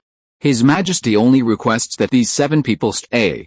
After the misunderstanding is cleared up, they will naturally be sent back," Guyi said sincerely. "Perhaps we can talk and resolve the misunderstanding." Guyi wasn't unwilling to tell Bai Ye about his characteristics, but she needed to consider how Bai Ye would react. What if Bai Ye felt that her words were seen as betrayal? To ensure world peace, Bai Ye's personality was the one most in need of protection, so she directly abandoned this act of treason. Misunderstanding, no misunderstanding. With his sword in hand, Takuya's confidence returned. He looked at Gu Ye and said, "No matter what, I need to bring my teammates back. This is my bottom line." As he spoke, a dazzling light shone from the War Soul Sword. If it struck, the terrifying divine energy that erupted would annihilate everything. Yes, it looked like a physical attack, but it was actually a magical attack. Gu Ye could only sigh helplessly, and the 5 gems emitted a brilliant light. Before Takuya could draw his sword, she preemptively used the Mind Stone to put his opponent's mind to sleep, then a flash of blue light teleported his body out of the armor. Simultaneously, the Power Stone's divine power surged, dismembering the massive armor. Next, the Time Stone reversed flow, resurrecting all 7 Spider-Men nearby. In their confusion, they were completely enveloped by vibranium created by the Reality Stone, only their heads remaining exposed. In a mere instant, everything was over. The Soul Reaver was indeed powerful. Even without multi-target attacks, it could kill almost anyone.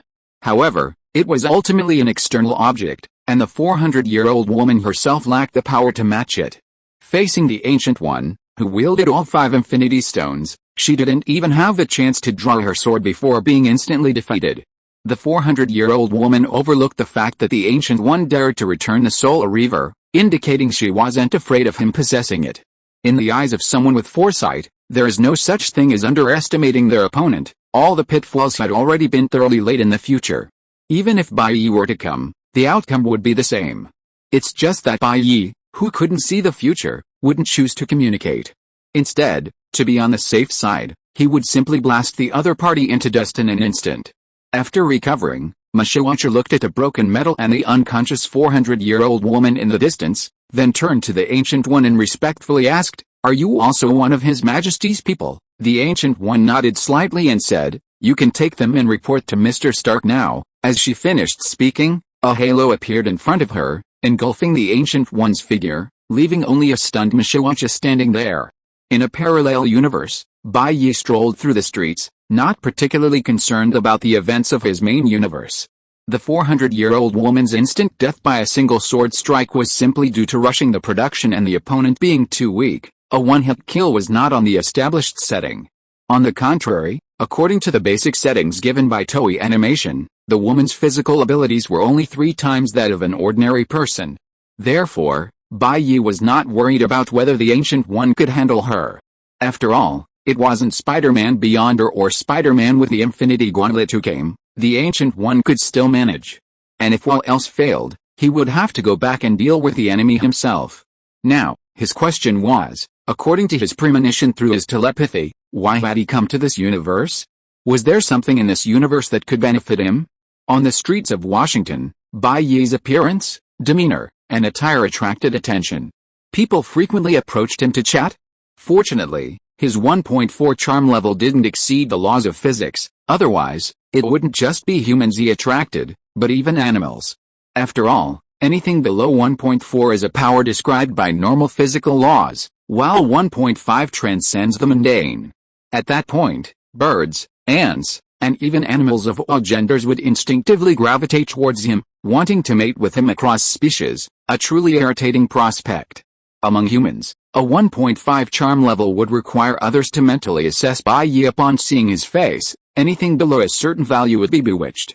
Even with a charm level of only 1.4, only effective within the same species, it still caused him trouble. Looking at the women who approached him, Bai Ye smiled and chatted with them. He hadn't spoken to strangers on such an equal footing in a long time. In the main world, people looked up to him with respect or admiration. Here, on this planet where Bai Ye hadn't yet displayed any miracles, these women simply saw him as an extremely handsome young man. One wealthy woman even whispered that she'd offer to support him, but Bai Ye politely smiled and shook his head in refusal. It could only be said that Bai Ye was currently enjoying this act of fooling the world with his good looks. But soon after, troublemakers arrived. A classic American redneck stood before Bai Ye and said, "You're definitely a mutant, aren't you? If you are listening to this novel on a channel other than Fanfic World, it means it was downloaded and re-uploaded without effort. We warmly invite you to visit our channel, Fanfic World. There you will find the original version of this story and many other novels of various genres. We look forward to seeing you dive into a world of incredible novels."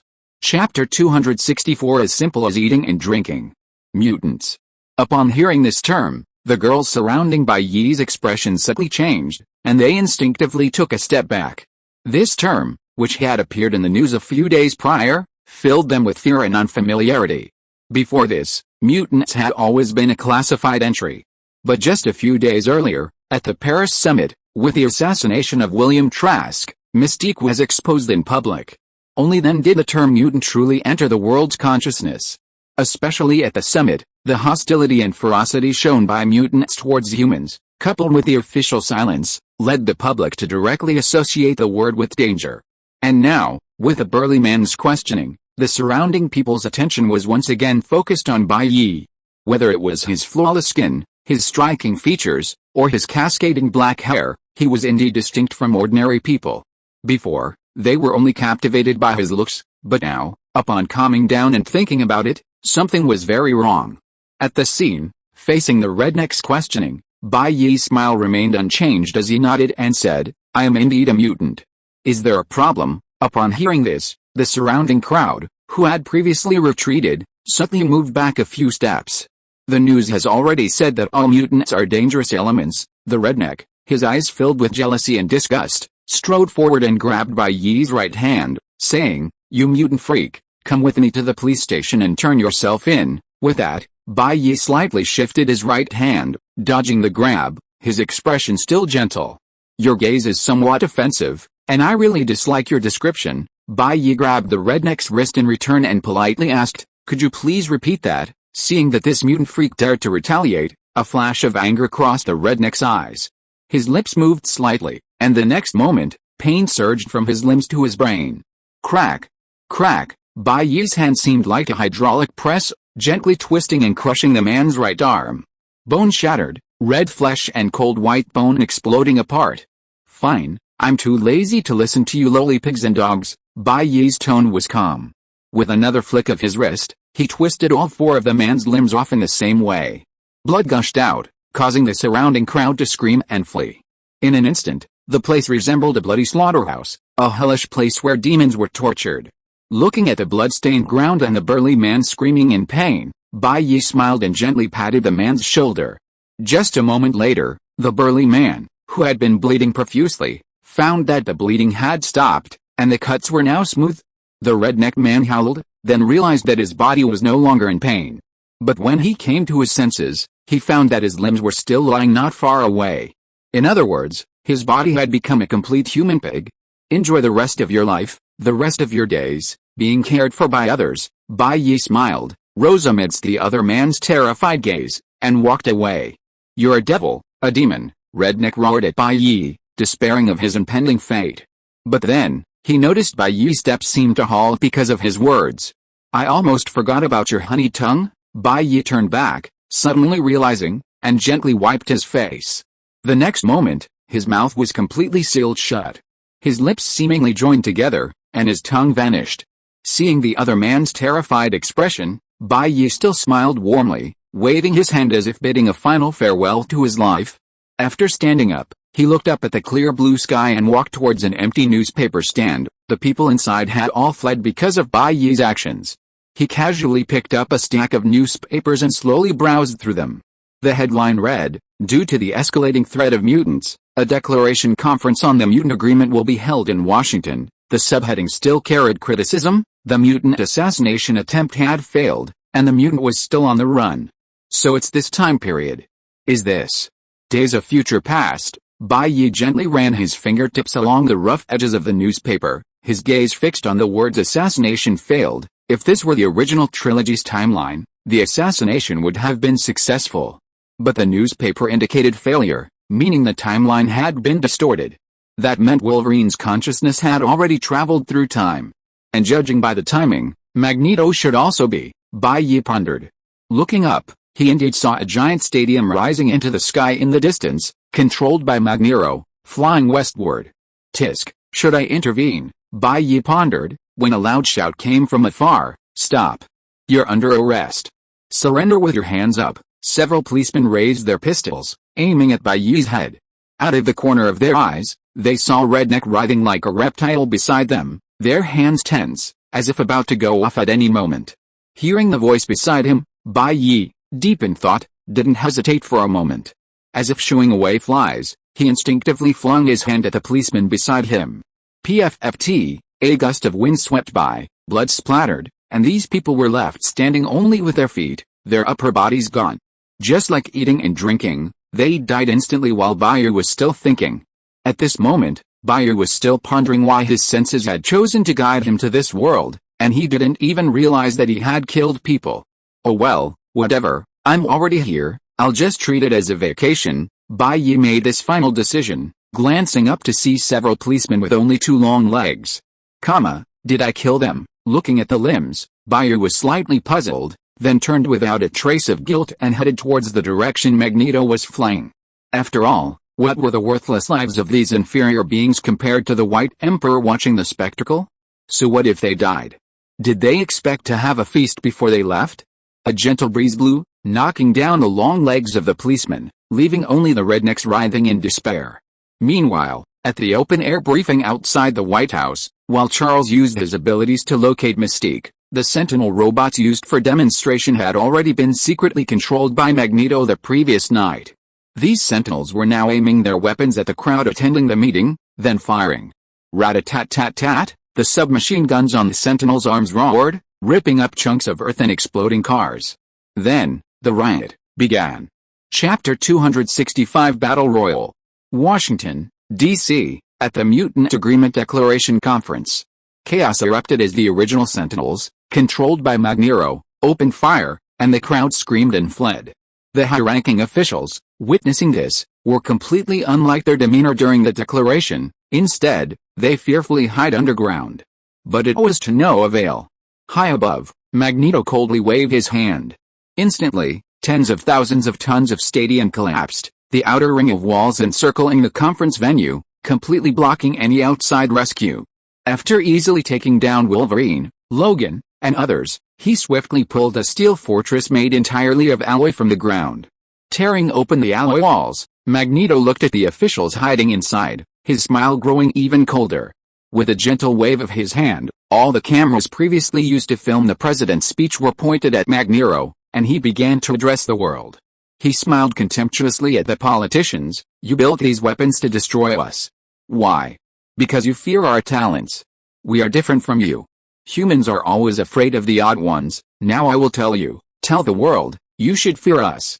We will inherit this land. Anyone who stands in our way will suffer the same fate as these people before you. While Magneto was giving his speech, Mystique, disguised as the president, fired a bullet across his neck, knocking him down, and then delivered several more punches, rendering him unconscious. In an instant, the situation reversed. Mystique, the only person with a gun, pointed it at the president and Trask.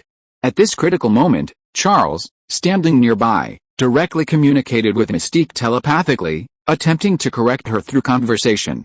Meanwhile, the young man slowly walked into the room, smiling as he approached Mystique, immediately drawing everyone's attention. Who are you? Mystique pointed her gun at the president, her eyes coldly returning to Bai Ye beside her. Charles was in a panic. He had finally managed to calm Mystique down, and now a stranger had suddenly appeared. Bai Ye looked at the men and women in the room, a smile on his face, Professor X and Magneto in their youth, brimming with youthful energy. It's truly rare to see them like this. As he spoke, Bai Ye continued to approach Mystique. This made Charles anxious, and he quickly tried to use his mind control to stop Bai Ye and prevent him from provoking his friend. But as soon as his superpower activated, he was shocked to feel that the man in front of him possessed a spirit as vigorous and energetic as the sun. The moment his telekinesis touched the other person, he felt a sharp pain. Feeling warm blood flowing from his nose, Charles wondered if this was another psychic, and one stronger than ever before. Are you trying to stop me too? Mystique watched Bai Ye approach step by step, a hint of wariness appearing in her eyes, and she turned her gun to aim at Bai Ye. No, I have no objection to what you do. Bai Ye smiled mysteriously, like a charlatan. Mystique didn't believe him at all, thinking it was just Bai Ye's smooth talk. Bai Ye didn't explain, but continued, theoretically speaking, I don't have any negative views on humans or mutants. After all, there are scumbags in every race, but you guys are really useless. Bai Ye sighed. What do you mean? Mystique was a little angry. She was fighting for mutants, and yet she was being called useless. Look around. Bai Ye spread his hands. After fighting for so long, not a single person has died. Are you playing house? As Bai Ye spoke, Raven's face stiffened. She looked around and indeed, the entire area had been almost completely destroyed, but there wasn't a single corpse to be seen. As he slowly walked over to Raven, Bai Ye gently reached out and took the pistol. What do you plan to do next? Raven asked. Kill people, Bai Ye answered simply and calmly. Bang! Bang! Bang! Bang! The next moment, in front of the entire world, Bai Ye pulled the trigger, riddling several high-ranking officials in the front row with bullets. In an instant, the officials, who had thought they had escaped with their lives, screamed and scattered in all directions, their composure as those in power completely gone. In the face of death, everyone is equal. What is this guy doing? Charles felt like his head was about to split open. In the future, it was the hostility between humans and mutants that led to the Sentinels' extermination of mutants, so he wanted to resolve the issue peacefully. Unexpectedly, this young man started with a set of traditional American martial arts, directly turning the high-ranking officials into thieves in front of the whole world. But Bai Ye certainly didn't stop there. At this moment, his smile was incredibly warm. He walked to the scattered guns, bent down, picked up a magazine, and loaded it. Then, in front of the stunned world, watching the officials scatter in all directions, he raised his pistol and fired continuously. Bang! Bang! Relying on his experience and the Mozambique method of targeting, Bai Ye precisely fired 2 shots at the torso and 1 at the head, ensuring there was no risk of the zombies turning into zombies. Because the surrounding area was enclosed by the sports field that Magneto had thrown over, it naturally became a closed space, and Bai Ye, like the Grim Reaper, was playing a game of Battle Royale? Secretary of State? Dead. General? Dead. Trask? Dead. In this fixed-size space, no one could escape the gunfire. Under the gunfire, they were all dead. Raven and the others stood by, dumbfounded, watching Bai Ye smiling as he chased after the fleeing officials. From the first gunshot, Magneto was jolted awake from his unconsciousness, and then saw the scene before him. Looks like I don't even need to lift a finger, this guy did it even more decisively than me. After all this time, Magneto, who still had a 0-point score, looked at Bai Ye, who is now 1-0, 0-0, and fell silent. Charles was also in despair. It was over. The mutants were finished. Everything was over. As Bai Ye pursued, the number of people dwindled rapidly. Some humans even fell to the ground and were snatched away by Magneto, their weapons scattered nearby. Seeing this, Magneto instinctively wanted to intervene.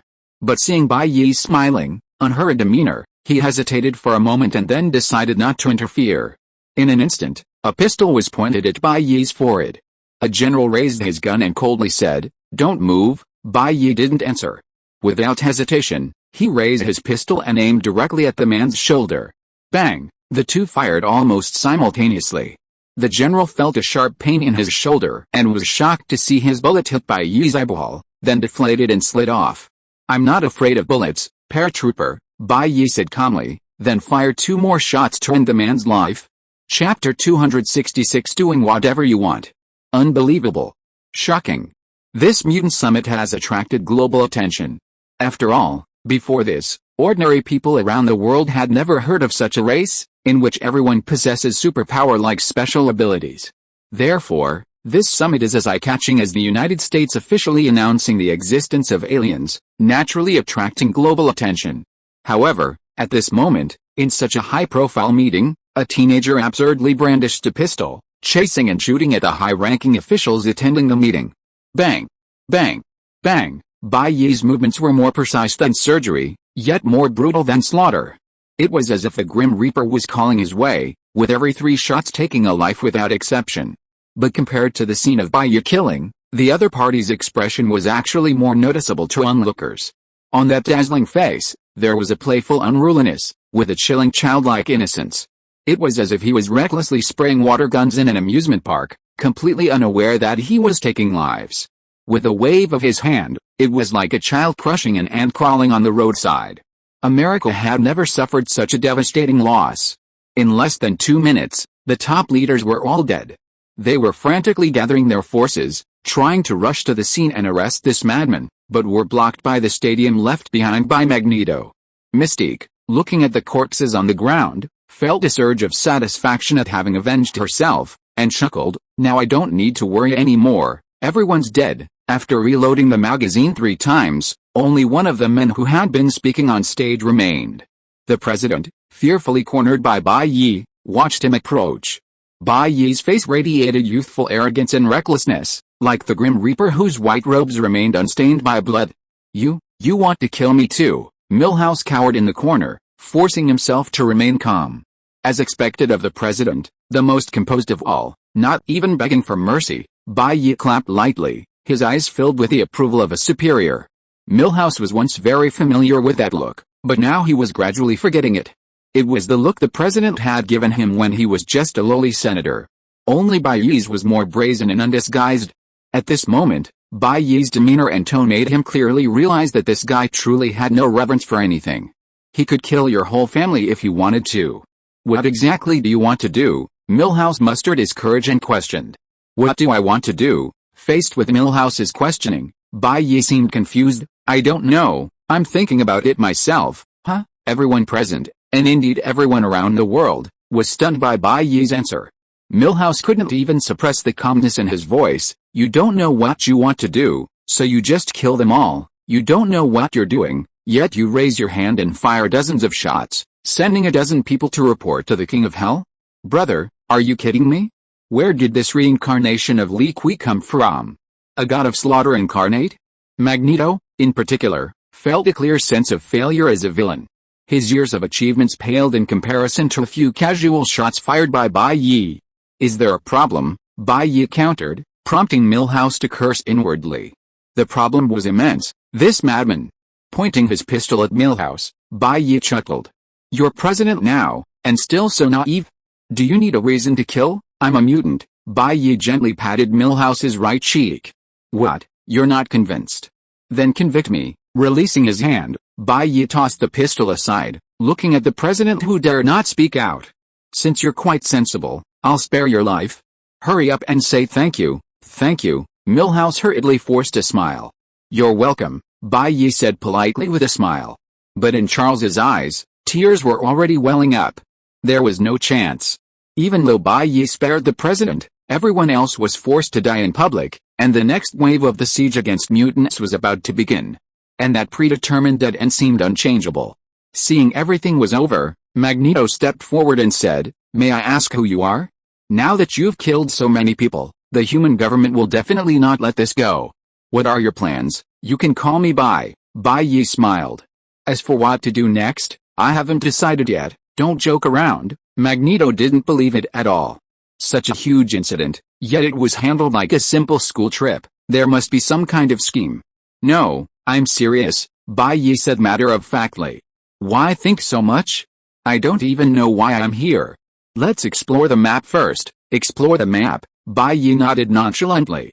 "Yet, we'll just see where we end up." Compared to before, Bai Ye now exuded a relaxed air, and his demeanor was less serious. Comparing him to his earliest self, one would find that while his appearance remained unchanged, his demeanor had become more casual. After confirming that Bai Ye truly had no goals, Magneto proactively invited, "I'm planning to establish an organization entirely composed of mutants. Why don't you join us? You can be the vice leader." "No thanks, too much trouble," Bai Ye refused without hesitation.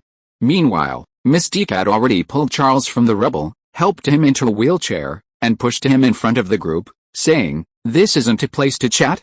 The agents and police are almost here." Just as Mystique described, agents were currently crossing the area in armed helicopters, blocked by the stadium. The group could already hear the helicopters hum. "Let's leave first." Magneto nodded seriously, looking at Charles. "What about you? Coming with us?" Charles nodded helplessly, feeling like he was being led astray by these people.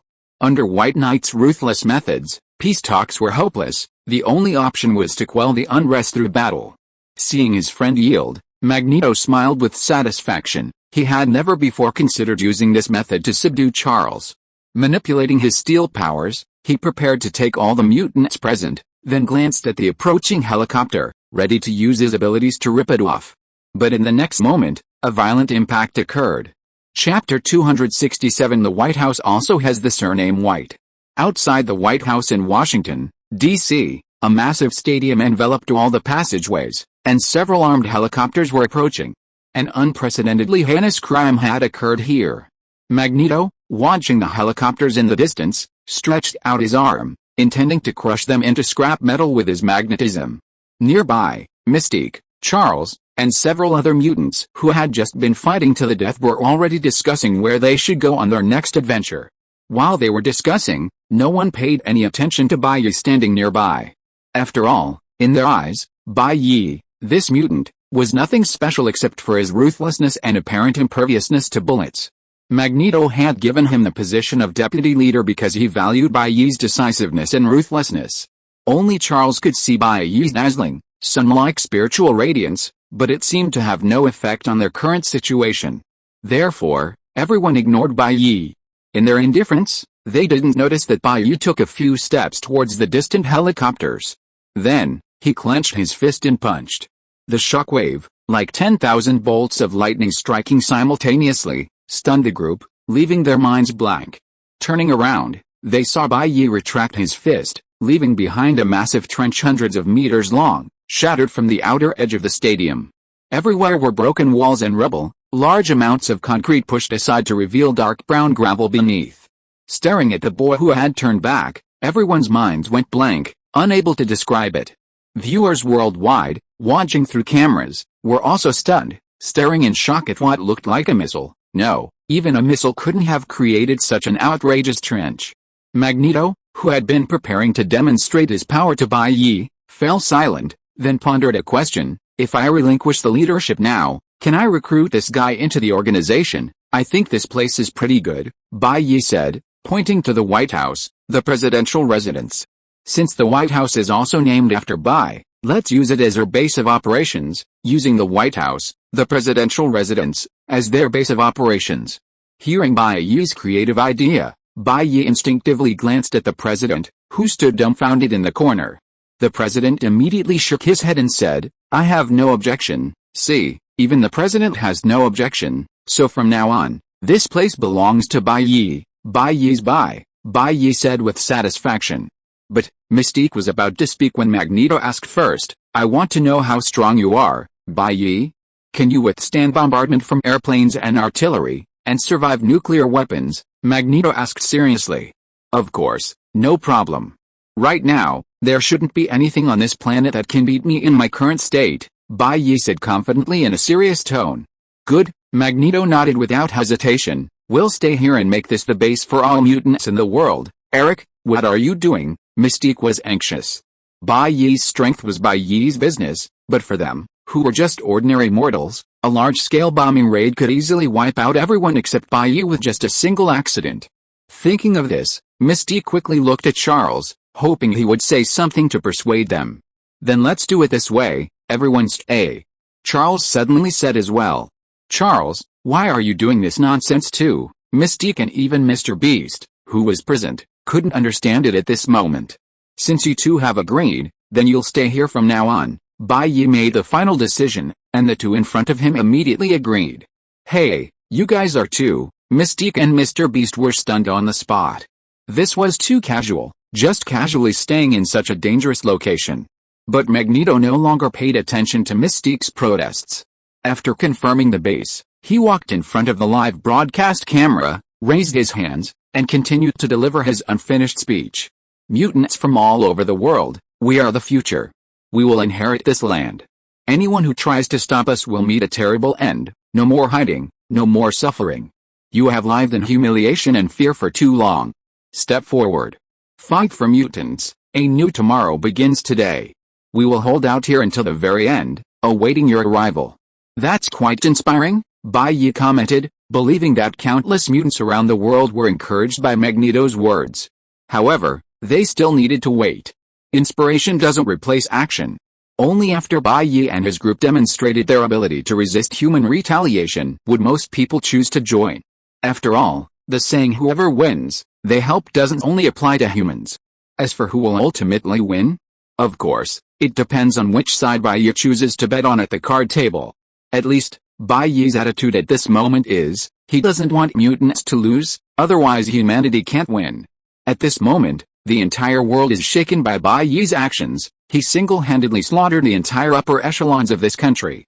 In this situation, although no one openly approached the White House, mobilization had already begun behind the scenes. Bai Ye completely ignored this, instead finding a random room in the White House to stay in. Half an hour later, Magneto dragged him to a meeting. "Chief, what should we do next?" Magneto asked. "I said I won't join your organization," Bai Ye reiterated. "As for what to do next, we'll see how it goes." Giving the same answer, Magneto and Charles exchanged a glance and said, "Since you have no plans, why not listen to our opinions?" "Oh," Bai Ye became interested. "Tell us your thoughts." As of just now, more than a dozen mutant compatriots near Washington have defected. According to them, the outer perimeter is currently under heavy government control, with layers of firepower preventing anyone from entering, while simultaneously evacuating the surrounding population. "I suspect that after witnessing your power, they've abandoned conventional armed attacks and switched to widespread artillery barrage, intending to wipe us out here in one fell swoop. In that case, I recommend striking first, breaking through their encirclement, then finding Charles's brainwave amplifier, identifying each high-ranking member, and then, halfway through his sentence, Magneto interrupted, seeing Bai Ye's lack of interest. "Hey, does it have to be so complicated? Why make something so simple so complicated? Just punch them all and wipe out the whole city. They'll be crawling on their knees to you after that, won't they?" Chapter 268. Let the energy fly for a while. One punch, and the entire city would be destroyed. Inside the White House, a tense silence fell over the room after Bai Ye's words. Charles was sweating profusely at Bai Ye's idea, but Magneto's eyes lit up instantly. "Such a good thing.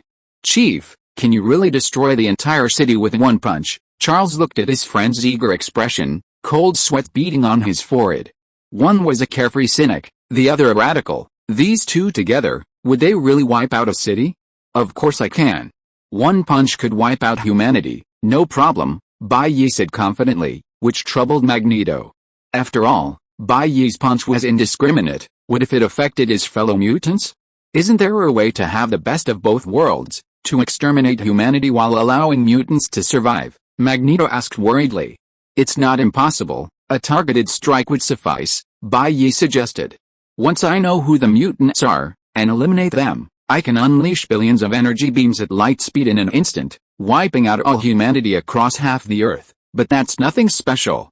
"Charles can do that with his brainwave amplifier," Bai Ye casually remarked, lying on the sofa and gazing at the ceiling. "There are many ways to rule this planet, like using infinite Tsukuyomi back in DC, directly addressing the problem at its source. Bai Ye is here now simply because he's bored and playing house with a few people. In short, he's incredibly bored." A little bored, Bai Ye stood up under the puzzled gazes of Charles and Magneto, raising his right hand, palm facing upwards. What was Bai Ye planning to do? This was the question on both their minds simultaneously. Then, the next moment, a pitch-black sphere, composed of pure energy, appeared in Bai Ye's palm. This was the terrifying energy sphere he had previously created by compressing a tailed beast ball. Although safely contained within Bai Ye's palm, the two could sense the terrifying threat it contained. Looking at the HUD-sized, jet-black sphere, they wanted to speak, but the energy within suddenly expanded, doubling in size and continuing to expand violently outwards. Powered by Bai Ye, the tailed beast ball expanded and expanded further. With the inexhaustible life force supplied by Bai Ye's body, it reached the limit of the room, touching the ceiling. Then, without any pause, the terrifying energy instantly obliterated the concrete above. 1 meter, 3 meters, 5 meters, 10 meters. With continuous expansion, the entire roof of the White House was melted by the immense energy. Then, under the twilight sunlight, a black energy sphere, representing the aura of death, appeared. If it hadn't been allowed to explode unchecked, half of Washington would have been leveled. However, under Bai Ye's deliberate control, its power only emitted millions of rays, accurately blasting the heads of everyone in the city. Outside, countless low-ranking police officers surrounded the area, but these people couldn't influence the situation, they were just small fry. Having witnessed Bai Ye's terrifying destructive power, they understood that the so-called human wave tactics were useless against a master who could create hundreds of meters of ruins with a single punch. After all, Bai Ye wasn't the kind of grandmaster who could control a million swords, cleave rivers with a single finger, or cause a 10-mile radius of collapse with a single wave, yet be overwhelmed by a human wave tactic. The real command center was thousands of miles away. These people on the scene were merely cannon fodder, putting on a show for the masses. At this moment, in the distant command center, countless people were poring over Bai Ye's files but finding nothing. After all, Bai Ye's appearance was extremely recent. He had only officially debuted on Earth half a day ago. At this moment, numerous high-ranking officials were holding a meeting, discussing countermeasures against Bai Ye. But no matter how they discussed it, they could only reach one conclusion. Faced with this humanoid nuclear weapon, with the current state of human technology, there were only two choices. First, gamble everything and try to destroy this enemy with nuclear weapons. Bet that Bai Ye's defense was far weaker than his attacking glass cannon. Second, surrender. There's no shame in that. After rigorous discussion, the remnants of the United States and the leaders of various countries mostly chose the first option. Because those who are not of our kind will surely have different hearts. Regardless of Bai Ye's attitude, Magneto truly wanted humanity dead. The consequences of surrendering were obvious. It wouldn't end well. Therefore, they had no choice but to take a gamble. Since the decision has been made, let's immediately prepare to use all nuclear weapons reserves. During the video call, the leaders all nodded solemnly to each other. Facing this demon, Bai Ye, they indeed needed to work together and bring out all their nuclear weapons. But the next moment, a communicator brought the latest news from the White House front. A massive black sphere, over 20 meters tall, with an enormous energy reaction, appeared from the White House. If it exploded, the consequences would be unimaginable. At least a 10-kilometer radius would be reduced to ruins. Upon hearing this news, everyone's expression changed drastically, their faces filled with panic. What does this guy want to do? This was also what Charles and Magneto were thinking. Looking at the terrifying black sphere held by Bai Ye with one hand, they subconsciously recalled what Bai Ye had said earlier. So, does Bai Ye intend to destroy the entire Earth, or simply destroy the city beneath his feet? For a moment, both the men wore expressions that said, "Great sage, withdraw your powers," but before they could say anything more, the pitch-black sphere floating in Bai Ye's palm exploded without warning. Whoosh whoosh whoosh, instantly, terrifying energy erupted from the black sphere, converging towards the sky. The outer layer of cannon fodder watched this scene in shock. In an instant, the energy split into 10, then 100, then 1,000. In a mere instant, through continuous splitting, it transformed into 6 billion black arrows. 6 billion black arrows pierced through the clouds, shooting simultaneously towards the sky. Then, in mid-air, these arrows began to change course and diverge, heading towards various parts of the world. In just a few seconds, the energy of the pitch-black sphere was completely consumed. "Leader, what do you want to do?" Charles, Magneto, and the other mutants who arrived after hearing the news asked in unison. Charles was the most agitated of them all. Having a general idea of Bai Ye's plan, he nearly jumped out of his wheelchair to stop him, but was firmly blocked by Magneto. Bai Ye, with his eyes slightly closed and his right hand gently pressed to his lips, whispered, "SHH. Everyone be quiet. I'm giving this rebellious world a little lesson. Next, let the energy fly for a while." Chapter 269 Reversing the Future. Let the energy fly for a while, everyone murmured this in their hearts. And indeed, those black arrows soaring into the sky, under Bai Ye's control, flew across mountains and rivers, shooting towards every human being. Because human movement is real-time, unlike a fixed target for Bai Ye's attacks, he needed to constantly monitor everyone's movements to prevent the arrows from missing their mark. At the same time, he also needed to consider the distribution of energy, since some people lived in basements while others were on the street. The energy he fired couldn't penetrate walls, so he had to consider the strength of the materials to achieve precise headshots.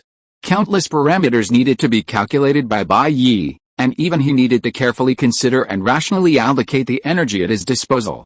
Soon, under Bai Ye's control, countless people could see countless black dots approaching from the sky.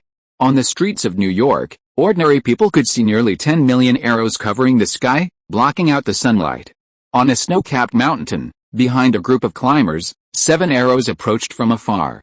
In the Amazon rainforest, on the streets of Bangkok, regardless of gender, human or mutant, wherever there is human habitation, black arrows hurtle towards their heads. Then, the first black arrow strikes its leader. Washington, D.C., being closest to White Knight, is the first place affected by the shortest distance between 2 points, according to the principle of a straight line. A policeman surrounding the area tries to dodge the falling black arrows, but no matter where he goes, his personal arrows precisely lock onto him. Then, boom! The jet black sword transforms into pure energy, and the moment it touches the burly man, his entire body is sent flying backward, collapsing on the street. Around him, countless others are simultaneously bombarded by the black arrows, countless dull thuds echoing after each hit. Under White Knight's arrow attack, these people feel as if they've been hit hard in the head, as if they've suffered concussions. Blood streams down their faces, some have lost several teeth, and the worst off have broken noses. However, almost no one died under Bai Ye's black arrows. The energy that could have blasted millions of people out of a metropolis was split and distributed among 6 billion people worldwide. Adding the losses from traversing vast distances, the final destruction was a massive, close-quarters battle. So, all of humanity, equally, collectively suffered a massive blow. The high-ranking officers in command, who were spirited and determined to fight to the death just a moment ago, now scrambled from under their desks, clutching their bleeding noses, their eyes filled with humiliated anger. Men and women around the world blushed under this cross-regional attack. Especially in the countries on the other side of Bai Ye's world, they were slapped in their sleep, scrambling out of bed in a daze.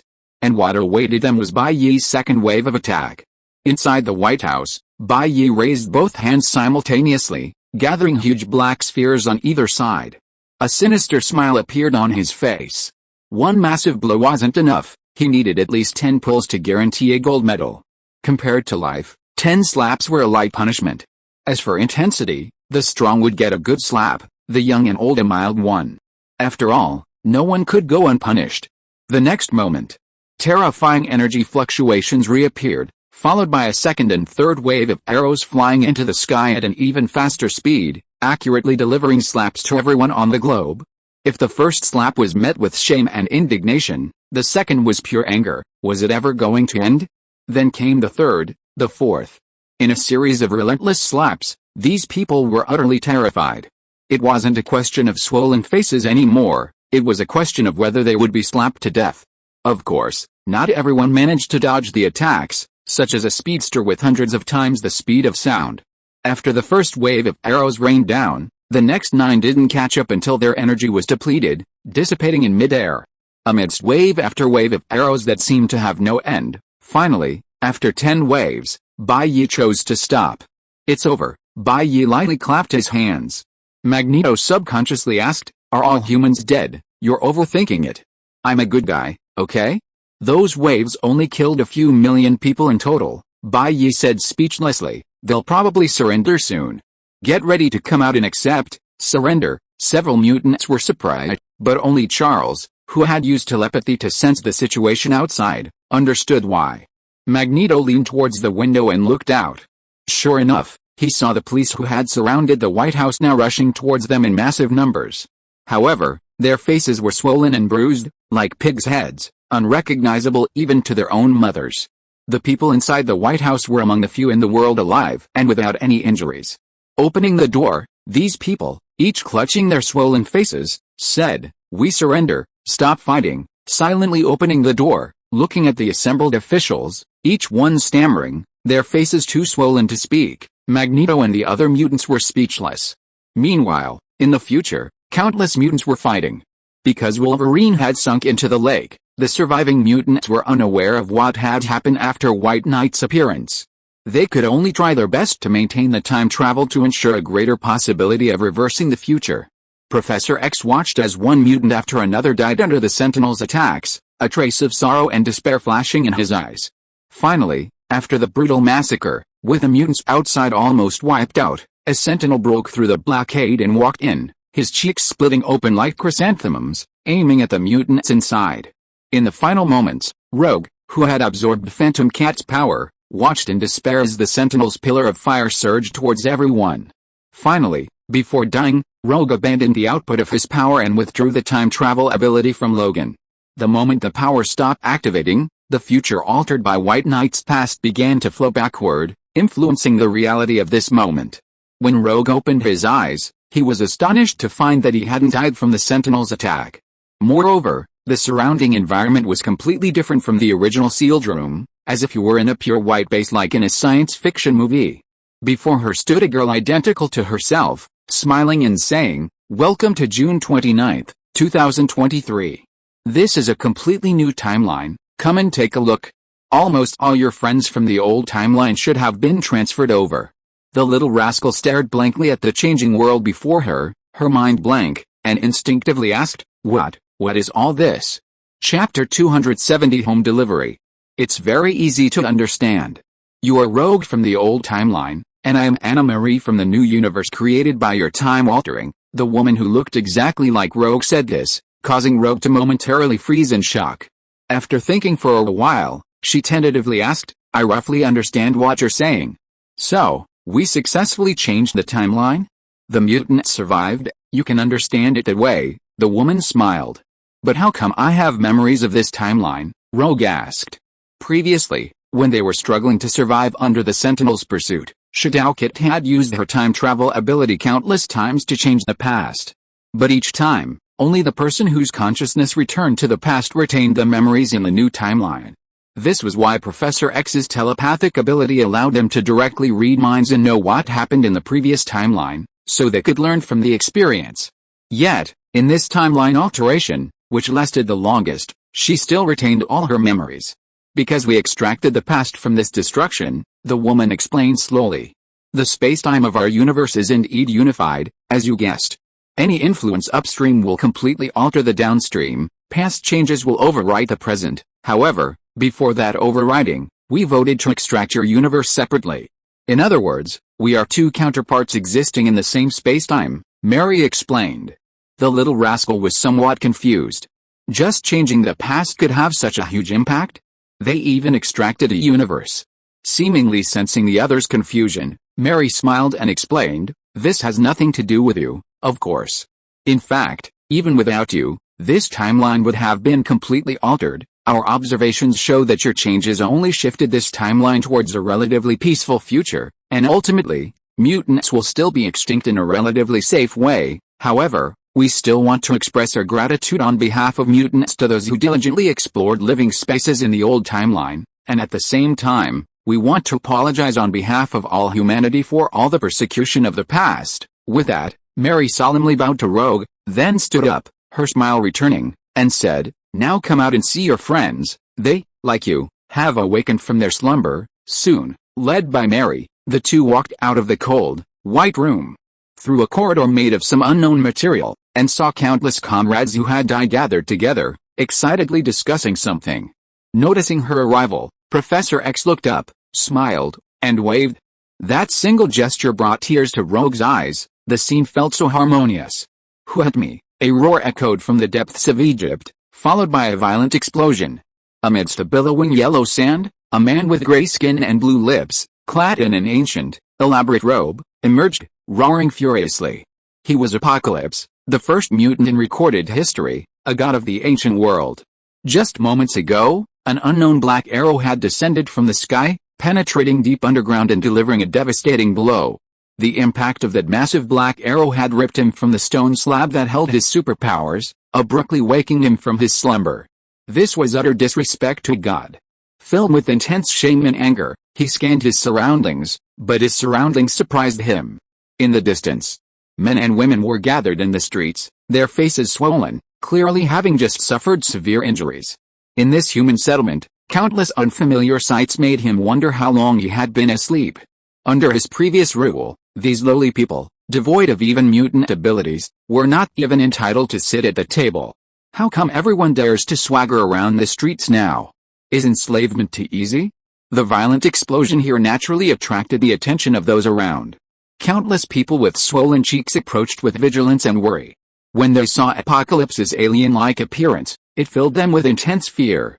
Perfect timing, Apocalypse sneered, and with a wave of his arm, purple psychic power swept a young man towards them. "It's a mutant," the surrounding crowd screamed in a language Apocalypse couldn't understand, scattering in all directions. "Let me see how long I've been asleep." Apocalypse grinned and placed his palm on the young man's forehead, then rapidly read the memories in the man's brain. Language, weapons, technology, news. Through the young man's brain, Countless pieces of knowledge were read by Apocalypse, and the changes of the past few thousand years enraged him. A lowly race has stolen divine power and become the master of the world. Unforgivable, Apocalypse muttered in the Arabic he had just learned, his eyes filled with the rage of being betrayed by a lowly person. Meanwhile, in the youth's memory, he also learned why he had been slapped. It was a mutant who had indiscriminately slapped the entire world. To wage war against the whole world in the center of the strongest nation? That's quite audacious, Apocalypse muttered to himself, a hint of killing intent flashing in his eyes. But daring to offend me is still unforgivable. More than just anger, Apocalypse now set his sights on Bai Ye, wanting to obtain Bai Ye's mutant abilities. After all, an ability capable of fighting against the entire world was definitely not weak and was worth absorbing. The next moment, a purple energy field enveloped Apocalypse's body, carrying him directly into space. Traveling through space, he disappeared from Egypt and Washington. As for the landing point, he decided on the White House. With a slight thought, Apocalypse appeared in the White House, and the next moment he felt a hand tightly gripping his throat. "So you've delivered yourself to my door so quickly? I thought I'd have to wait a few days," a clear voice rang in Apocalypse's ear. When he looked up, he saw a long-haired boy with flowing hair, his right arm gripping his neck, making it impossible for him to breathe. How could this be? What happened? How did this person know I was coming? Apocalypse was filled with questions. He immediately recognized the guy in front of him as his target. But why did this guy grab him at the exact moment he teleported here? Meanwhile, Bai Ye smiled as he looked at the gray-skinned mutant before him. He sensed that this guy was the reason he came to this world. He hadn't expected him to deliver himself so quickly. How incredibly enthusiastic. If you are listening to this novel on a channel other than Fanfic World, it means it was downloaded and re-uploaded without effort. We warmly invite you to visit our channel, Fanfic World. There you will find the original version of this story and many other novels of various genres. We look forward to seeing you dive into a world of incredible novels. Chapter 271 Development Capabilities. Absolutely impossible to resist. Absolutely impossible to match. Absolutely impossible to withstand. This was the thought that subconsciously arose in Xiangqi's mind. With Bai Ye holding his fate by the throat, he was like a dead frog, completely unable to move an inch. An invisible force field spread and enveloped him from Bai Ye's arm, and the pressure of billions of tons was like iron and stone, squeezing Xiangqi's living space inward little by little. The terrifying pressure could have compressed him into a particle smaller than a marble in an instant. But at this moment, under the deliberate arrangement of the boy in front of him, it was like being slowly tortured, squeezing his living space bit by bit, bringing him powerless despair. At this moment, Xiangqi had used all his means. His physical strength could not break through this force field, and the energy that surged out was bounced back by the force field, destroying his body first. His mental control, however, found that the opponent's spirit was more than 1,000 times stronger than his own. Pure crushing, without any surprises. Bai Ye was like watching a child resist, letting the opponent use all his means, but he could only be enveloped by death and despair. When he used the tailed beast ball earlier, Bai Ye's perception spread across the globe, and he discovered Xiangqi's trace underground in Egypt. In that instant, he understood his purpose in coming to this universe. He still had one mutant ability he hadn't developed yet. The previous 2 times, Magneto's mutant development device awakened it, and the other time he was swept up in a cosmic storm in space, which awakened his field and holification abilities. As for the third ability, Bai Ye saw an opportunity in Apocalypse. This guy could enhance mutant abilities, so was it possible to awaken his third ability from him? He had originally planned to take a nap and make his move later, but this guy had delivered himself to his doorstep. Since he was already here, he might as well keep things simple. Within the shrinking field, Apocalypse's flesh and blood had been compressed to the size of a child, bones and flesh squeezed together. If it weren't for his healing factor, he would probably have died instantly. As despair filled his eyes, he felt his body go limp and he fell to the ground. No, this guy is too terrifying, I have to leave first. This was the first thought in his mind after gaining his freedom. The next moment, purple energy unfolded, about to teleport him away, but the immense wind pressure instantly shattered half of his body. Amidst the exploding flesh and bones, Bai Ye's calm voice rang out, "Try running again." Under intense pain, Xiangqi's body slowly recovered. His eyes, filled with fear and hatred, looked up and saw Bai Ye's clear black and white pupils, a gaze that seemed to look at an ant. I'm just an insect. With this thought, he finally understood his place and adjusted his mindset. Just like the slaves had done to him before. He slowly lowered his body, his head touching the ground, limbs flat on the ground, while simultaneously placing Bai Ye's foot on the back of his head, as if kneeling in worship of a god. Regardless of his true feelings, he was indeed doing his job perfectly to survive. There's no need to be so humble. Bai Ye withdrew his foot, rubbing the ground with the sole of his shoe with a hint of disgust. Kneeling was about the lowest level of etiquette Bai Ye accepted. This method of stepping on the back of someone's head was simply too archaic. It wasn't that Bai Ye felt insulted, but rather that he felt his shoes had been stained by the other person's lowly back of the head, and he was disgusted by the other person. What kind of class was this? Ugly as hell, the back of his head hadn't been washed for thousands of years and was covered in greasy hair. What was the difference between this and stepping in shit? Leader, what happened here? At this moment, Magneto and the others, who had noticed the commotion, gathered around, and their eyes immediately fell on Apocalypse, who was still lying on the ground. Who is this? They asked. Just an ancient relic from thousands of years ago, Bai Ye explained simply, sitting on the sofa next to him, looking down at Apocalypse and saying, I remember you can fully develop the potential of mutants, right? Yes, that's my ability. Apocalypse was surprised that Bai Ye knew, but still said respectfully, does Master want me to develop your ability? That's right. Is there any preparation required for this ability? Bai Ye asked. No, not at all. I can develop your ability now, Master, and it will surely make you reach a higher level. Apocalypse was completely convinced. It wasn't that he had no desire to resist, but that he was prepared to endure it until Bai Ye died. He possessed the ability to live forever, and as long as he outlived Bai Ye, it would be time for him to dominate the world again. Once he reigned supreme, he could simply erase the past, making it seem as if nothing had ever happened. Although Bai Ye knew Apocalypse wouldn't submit so easily, he didn't bother with Bai Ye's ulterior motives and nodded, saying, let's begin then. Develop my abilities and transform them into your so-called 4 horsemen of the apocalypse. Your subordinate wouldn't dare. I am the Master's loyal knight, Apocalypse said tremblingly. The next moment, his arm reached out to Bai Ye, instantly activating his ability.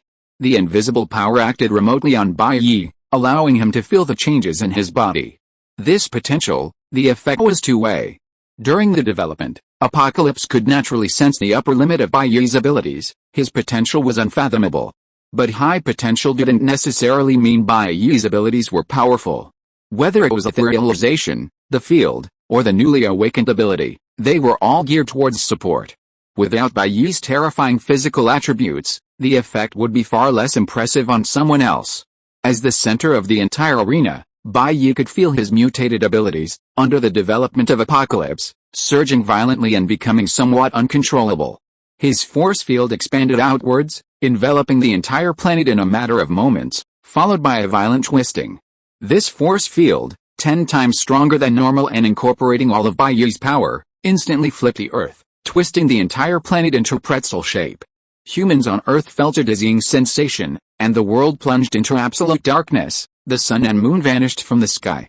From the moon's perspective, one could see the Earth flipped inside out, countless substances from its core being forcibly ripped out by an invisible hand, while humans on the surface were stuffed into hollowed-out chambers. If Bai Ye hadn't spared a sliver of energy to protect them with his force field, 99.99999% of humanity would have been completely destroyed in this tug-of-war. Bai Ye, however, observed the events unfolding on Earth with a headache, preparing to restore everything. In his rampage, he could only roughly pull back the surging Earth's core material. He had no time to concern himself with the finer details. 3 seconds later, a square-shaped Earth appeared in space, and Bai Ye's awakening of his abilities reached its final stage. Chapter 272 Ability Awakening. From deep space, a bizarre planet appeared within our solar system. It was bizarre because it was a peculiar planet that appeared almost perfectly cube-shaped, with each edge perpendicular to the others by no more than 0.01 degrees. This was practically impossible, if not unprecedented, in the universe. And on this peculiar cube-shaped planet, countless life forms thrived, marveling at the changes in their world. Inside Bai Ye's palace, under the cover of darkness, the room was lit, and protected by Bai Ye's protective aura. They were unaware of the changes happening outside. Under their watchful eyes, Bai Ye's body began to change visibly. His handsome face, his jet black hair, gradually became transparent, followed by his entire body's skin. In just a few seconds, Bai Ye's hair and skin vanished completely, revealing the blood vessels flowing through them, which quickly faded. Then came his bones, marrow, internal organs. To the astonishment of the mutants present, Bai Ye became transparent and disappeared, leaving only a set of clothes drifting away. Description: your body has undergone a potential development, awakening mutant genes and transforming towards its final form. Transformation probability, self-limited. 100%. The moment White Knight disappeared, Magneto and the others turned their gazes to Apocalypse with hostility, believing this guy was behind it all. Because of White Knight, the global mutant situation was excellent, but humanity's hatred towards her was unprecedented. They couldn't imagine what kind of backlash would humanity face if White Knight disappeared. Apocalypse didn't care about the hostility of the group before him. To him, the entire Earth, except for White Knight, was like dirt. However, Apocalypse still gave White Knight face, explaining to the group, "This is the process of your master awakening her abilities. I can sense that her potential is more terrifying than any of ours. We just need to wait a while to see the results." Indeed, as Apocalypse said, an invisible fluctuation began to emerge in White Knight's illusory space, and then White Knight's consciousness revived within that space. This initially ethereal space, with sides measuring only 3x3x3, has continuously expanded in size as Bai Ye's physical abilities have improved. It can now easily contain the Earth. It's foreseeable that one day in the future, this space will be large enough to contain the universe or even the multiverse. While Bai Ye's various abilities have always been numerous, they are undeniably interconnected. Whether it's etherealization, his stance, or his current self-limitation, all are derived from this personal space. However, Bai Ye can now feel a much closer connection between himself and this space, reaching a point of near separation. Previously, he could only throw physical items like clothes and shoes into the space. Now, he can store conceptual things. For example, his power, physique, flesh and blood, talent, anything possessed by Bai Ye's body can be stored in this space. He has now stored everything he has here. These conceptual things don't take up much space, but they do have capacity. Bai Ye felt that if he became several thousand times stronger, this space would be unable to withstand it. However, as he grew stronger, the space's capacity for concepts would also increase, so there shouldn't be a time when it couldn't hold everything. What's the use of this ability? Within the space, Bai Ye fell silent. Then a thought popped into his head: can I leave most of my concepts in the space, leaving only a small portion outside? For example, cut out concepts like strength, speed, self-healing ability, and defense from his body, and store the majority in this space. In an instant, Bai Ye understood the meaning of the system's so-called self-limitation, self-restriction. If the previous two abilities were to help Bai Ye become stronger, this ability was to limit Bai Ye's excessive power from destroying the world. While pondering, Bai Ye began to try. Meanwhile, in the eyes of Magneto and the others, meridians and bones began to intertwine and recombine before their eyes. For Bai Ye at this moment, let alone releasing his physical concepts from the space, it would be easy to actually create a body that could run and jump from cells. Soon, as Bai Ye's concept was released from the space, his body was restored after being reconstructed in front of the group. However, only Bai Ye himself knew that the power within his body had weakened to about 1/1000th of its original strength, roughly equivalent to the power he had gained a few days ago when he killed Ender with 3 punches. Most of his power, computational ability, and defensive capabilities were now stored in the illusory space, dormant. Gently swiping open the panel on chat group, Bai Ye saw that his 3-dimensional data and chat group level remained unchanged, meaning the stored power was still attributed to him. What if I die? What will happen to those concepts in the illusory space? Bai Ye pondered in front of Magneto. Then, he stored 99.99999999999% of his physical attributes back into the space. Feeling his physical concept completely regress to that of an ordinary person, in front of Apocalypse, Magneto, and Charles, Bai Ye grabbed his head and twisted it sharply. Snap! Before the mutant's shocked eyes, Bai Ye's neck was twisted 180 degrees by his own hands. As everyone's heart stopped, his heartbeat ceased. Dead? Dead. Just like that, dead? Everyone present was stunned, completely unprepared for this turn of events. Bai Ye had twisted himself to death. Just as their minds went blank, the next moment Bai Ye stopped, heartbeat resumed, and then his twisted head automatically turned back, his eyes opened, and he stood up from the ground as if no one else was there. Just as I predicted, my concepts should be 100% of my strength, speed, defense, skin, bones. If most of my concepts are placed in the space, then if the external me dies, it's like having a finger or a piece of skin chopped off. The remaining concepts in the space will re-emerge and regenerate within the corpse. Bai Ye clenched his arm, feeling satisfied with a restored strength, and then the next moment he withdrew the concepts, snapping his own neck before the wide-eyed mutant's eyes. After dying several times, Bai Ye looked at the unchanged data on the attribute panel with satisfaction, then said to the people beside him, "What are you standing there for? It's late at night, aren't you going to go to sleep?" After saying that, Bai Ye turned around and went out, heading towards his bedroom. Chapter 273, Dominating the Galaxy. A Christmas Gift. A month later, on Earth in the Marvel Cinematic Universe, countless fleets defied gravity and soared into the heavens.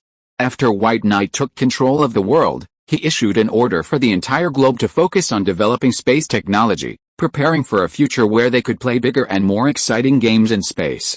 Scientific research was originally a long-term endeavor. According to the plan, it would take at least 5 years for Earth to gain the ability to travel in space. However, the variable of superpowers infinitely accelerated this time. Shortly after White Knight's departure, countless manned spaceships enhanced with superpowers, achieving speeds of up to 50% of the speed of light, entered space and traversed different star systems through wormholes. Yes, Earthlings were preparing to open their doors to other planets. They planned to first probe the overall power of the forces in the galaxy. If they could defeat them, they would let the entire universe bathe in White Knight's blessings. Most of those boarding the warships were combatants, personally selected by Kingpin, their purpose self-evident. In an open area on Xander, maintained by the Nova Corps, it became a tourist destination for various cosmic races. As these aliens were sightseeing, a spaceship emerged from a wormhole, flew straight past a series of checkpoints, and landed in public space. Screech, with a hiss, the spaceship's cabin was flung open, and a normally dressed, somewhat burly-looking man stepped out. Short black hair, a lean physique, a loose white training uniform, and a collar around his neck gave him a menacing appearance. No pass, vandalism, and disturbing the peace, a Xander law enforcement officer stepped forward, handcuffs in hand, ready to detain the man. But the man merely glanced at the man's frail body, a hint of disdain flashing in his eyes. "Trash with a combat power of less than 5, get out of my way." With that, he swung his hand sharply, creating a gust of wind that sent the officer spinning backward like a tumbleweed. The incident quickly attracted the attention of the surrounding alien tourists, who all turned to look. The man raised his arm high and announced coldly to the crowd, "You bumpkins from outer space, I'm here to spread freedom and democracy. From today onwards, the entire universe is under the control of the Human Federation, and this planet is now officially a subordinate region of Earth." What is this guy saying? Dreaming of ruling the universe? Where did Earth come from? Everyone stared blankly at the man's grand pronouncements, their minds racing, but no one took him seriously. In the distance, a dozen Nova Legion ships rushed towards the scene, intending to quell the riot. The man merely glanced at them from afar, then assumed a horse stance, his right fist slightly retracted, preparing to unleash his power. In an instant, boom, the man's right fist shot out like a spring, a terrifying gust of wind whipping out, directly sending the ship hundreds of meters away, flying, spinning and crashing to the ground, destroyed. Hiss, the tourists gasped, never imagining that someone could achieve such a feat with mere physical strength. Gamora, with physical abilities many times greater than an average person, already earned the title of the most dangerous woman in the universe. Now, the man's punches, which wrecked the spaceship, were enough to place him among the top powerhouses in the universe. Even Ronan couldn't contend with him. Silently appreciating the astonished expressions around him, the man took a blue sphere from his pocket and threw it on the ground. With a flash, a blue spatial portal appeared before him, and then a somewhat thin but upright old man strode out from it. Behind the old man, dozens of burly men wearing collars around their necks and exuding a fierce aura poured out of the portal. The moment the man saw the old man, he saluted and said, "Greetings, General Ross. We have successfully arrived on Xander. Please take a look." Ross surveyed the deserted planet and nodded slightly. "I've heard this is one of the most peaceful planets in the universe. protected by the Nova Corps. When you rule, be gentle and avoid causing too many casualties, lest it look bad. According to the first verse of the first chapter of the Book of the White Knights in the Bible, Christmas, His Majesty's birthday is approaching. This will be the first time our empire celebrates His Majesty's birthday, so make it a grand affair. His Majesty enjoys a lively atmosphere, so more people will make it more interesting. After ruling this planet, leave a few people to guard it, and the rest can continue to support other planets. If you encounter obstacles, to save time, you can request the use of the Power Stone from the Grand Presidents if necessary. Yes, General Ross, the soldiers replied solemnly. Immediately, countless men dispersed, running in all directions, preparing to storm the planet's governing bodies and seize power on the spot. Watching his soldiers' departing figures, Ross sighed inwardly. That kid Bai Ye, how many times has he said we should have a meal and chat? But months have passed, and every time it's been next time, and his status has only gotten higher and higher. Now he's even gone to play in other universes. Why is it so hard to even meet him? Thinking this, Ross regretted not slapping his thigh earlier. Why hadn't he snagged Bai Ye, this potential gem, sooner? Now he'd watched Bai Ye evolve from the capitalist to the ruler of Earth, then to cosmic overlord, and was definitely heading towards becoming the ruler of the multiverse. And he, now merely an acquaintance Bai Ye initially got along with, while Stark and King wouldn't defend him, had no chance of entering the center of power, no opportunity to advance further. Moreover, it was foreseeable that in the future, forget about having afternoon tea with Bai Ye, even a simple meeting and conversation would be difficult. Leaving aside Ross's endless regret, inside the White House, Kingpin was looking up and down at a list of galactic powers. From top to bottom, the Nova Corps, Thanos' Chitauri and Vanguard, and the Kree Empire were all included. All of these were intended to be subdued before the anniversary of Bai Ye's birth. While not necessarily achieving universal harmony, at least before Bai Ye's birthday, bringing the galaxy under their control was a goal that needed to be achieved. For Earth, possessing 5 Infinity Stones and an average of top-tier physical abilities, accomplishing this would be challenging, but certainly not impossible. And while the entire Earth was working at full speed, Bai Ye's chat group received a long-awaited upgrade. Chapter 274 The Omniscient and Omnipotent Immortal joins the chat group. The chat group now has 3 level 3 members, qualifying for advancement. Upgrade the chat group to 40 members. In the Marvel X-Men universe, Bai Ye lay on the sofa, watching the mechanical voice ringing in his ears. 3 level 3 members, a bit slow, Bai Ye muttered. He wasn't satisfied with the speed, it had taken so long to reach this level. In the chat group's ranking system, Spider-Gwen, the Gentleman Sword, had also reached level 3, following Bai Ye and Sasuke. It had taken several months to reach this level, and his strength was probably still inferior to some of the stronger individuals on Earth, too weak. Right, I forgot to develop their abilities, Bai Ye suddenly realized. He should bring all the members to his universe, put them in the ability-generating machine, and let them undergo a simulated cosmic storm to see what superpowers they could awaken. After all, the ability-generating machine could reverse abilities. If any harmful abilities degenerated, it would be fine, and there was no need to worry about them becoming freaks. While pondering this, Bai Ye began browsing the upgrade instructions in front of him. Upgrading the chat group to level 4 would retain its original functions and enhance the existing search capabilities. It would also add features like sending red envelopes and time flow reversal. The red envelope function was easy to understand. It allowed sending items across worlds. Time flow reversal, on the other hand, would restore the normal flow of time in each world. Previously, the chat group fixed the time flow of each member's world to the same length, meaning 1 second in the Marvel Universe was equivalent to 1 second in the Spider-Gwen martial arts world. However, this wasn't the case. Each universe had different rules and parameters, resulting in varying time flow rates. What might be a mere blink of an eye in Bai Ye's universe could be a lifetime in another. Therefore, after the upgrade, the chat group would cancel its time synchronization state and restore the normal flow of time, which might not be good news for most members. After thoroughly reviewing the changes in the chat group, Bai Ye chose to upgrade without hesitation. Upgrade the chat group to level 4, expand the group size to 40. The next moment, a familiar voice rang in the ears of all chat group members. This did not surprise them. After all, the same thing had happened 2 or 3 times before. However, the next moment, a series of mechanical notification sounds rang in everyone's ears. Staircase God of War joined the chat group. Legendary Saiyan, joined the chat group. Omniscient and omnipotent immortal, joined the chat group. Silence, silence. As the messages of 3 group members joining appeared, the entire chat group fell silent. Omniscient and omnipotent immortal? The former administrator has been resurrected. This was the sense of horror that rose in the hearts of all group members. Just a few months ago, they saw the omniscient and omnipotent immortal's account go offline in the group, and now another one has appeared. Could he really have been resurrected? Omniscient and omnipotent immortal, Bai Ye's lips curled up as he looked at the nickname, his lips twitching involuntarily. It was just too interesting. Opening the chat group, ignoring the other 2 new members, he saw a large level 4 appear before the new member's nickname.